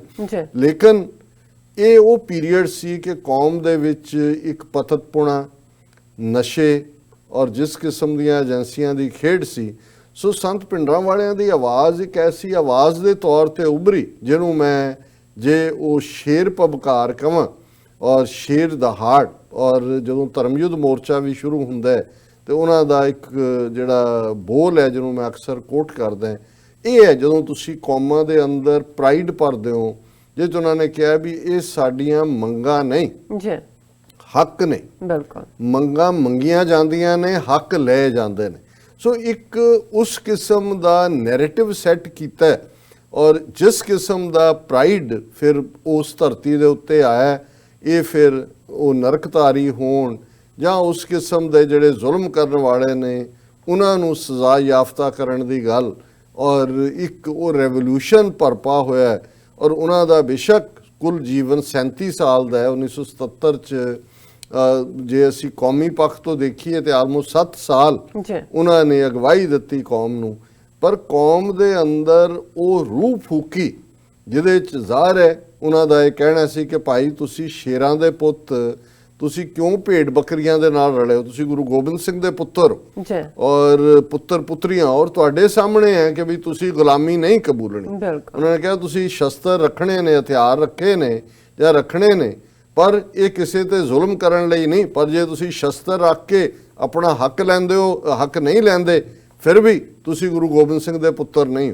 ਹੁਣ ਇਹ ਜਿਹੜਾ ਸਾਰਾ ਨੈਰੇਟਿਵ ਸੀ ਔਰ ਜਿਹੜੀ ਨੌਜਵਾਨੀ ਪੰਜਾਬ 'ਚ ਨਸ਼ਿਆਂ ਵੱਲ ਜਾ ਰਹੀ ਸੀ, ਪਤਤਪੁਣੇ ਵੱਲ ਜਾ ਰਹੀ ਸੀ, ਉਹ ਇੱਕਦਮ ਉੱਠ ਖਲੋਤੀ। ਔਰ ਫਿਰ ਇਹ ਕੇਸਰੀ ਕਾਫਲਾ ਜਿਸ ਕਦਰ ਫਿਰ ਧਰਮਯੁੱਧ ਮੋਰਚੇ 'ਚ ਸੰਤਾਂ ਦੀ ਅਗਵਾਈ 'ਚ 2 ਲੱਖ ਤੋਂ ਜ਼ਿਆਦਾ ਸਿੱਖਾਂ ਨੇ ਗ੍ਰਿਫਤਾਰੀਆਂ ਦਿੱਤੀਆਂ ਔਰ ਉਸ ਦੇ ਉੱਤੇ ਫਿਰ ਜਿਵੇਂ ਘੱਲੂਘਾਰਾ ਵਰਤਾਇਆ ਗਿਆ। ਔਰ ਇਹ ਸੰਤਾਂ ਦੇ ਹੀ ਲਫ਼ਜ਼ ਨੇ ਕਿ ਭਾਈ ਅਸੀਂ ਇਹਨਾਂ ਦੇ ਨਾਲ, ਉਹਨਾਂ ਨੇ ਹਿੰਦੂ ਮੈਜੋਰਿਟੀ ਨੂੰ ਐਡਰੈਸ ਕਰਕੇ ਕਿਹਾ ਵੀ ਅਸੀਂ ਤੁਹਾਡੇ ਨਾਲ ਰਹਿਣਾ ਚਾਹੁੰਦੇ, ਪਰ ਦੂਸਰੇ ਦਰਜੇ ਦੇ ਸ਼ਹਿਰੀ ਬਣ ਕੇ ਨਹੀਂ, ਬਰਾਬਰ ਦੇ ਸ਼ਹਿਰੀ ਬਣ ਕੇ। ਜਿਸ ਦਿਨ ਭਾਰਤੀ ਫੌਜ ਦੇ ਪੈਰ ਦਰਬਾਰ ਸਾਹਿਬ ਦੀ ਹਦੂਦ ਵਿੱਚ ਪਏ, ਖਾਲਿਸਤਾਨ ਦੀ ਨੀਂਹ ਰੱਖੀ ਜਾਏਗੀ, ਬੁਨਿਆਦ ਕਿ ਵੀ ਜੇ ਤੁਹਾਡੀ ਫੌਜ ਨੇ ਜਾਂ ਤੁਹਾਡੇ ਸਿਕਿਉਰਿਟੀ ਦਸਤਿਆਂ ਨੇ ਕਦੇ ਦਰਬਾਰ ਸਾਹਿਬ ਦੀ ਹਦੂਦ 'ਚ ਪੈਰ ਪਾਇਆ, ਫਿਰ ਸਾਡੀ ਮੰਗ ਖਾਲਿਸਤਾਨ ਤੋਂ ਘੱਟ ਕੋਈ ਨਹੀਂ ਹੋਏਗੀ।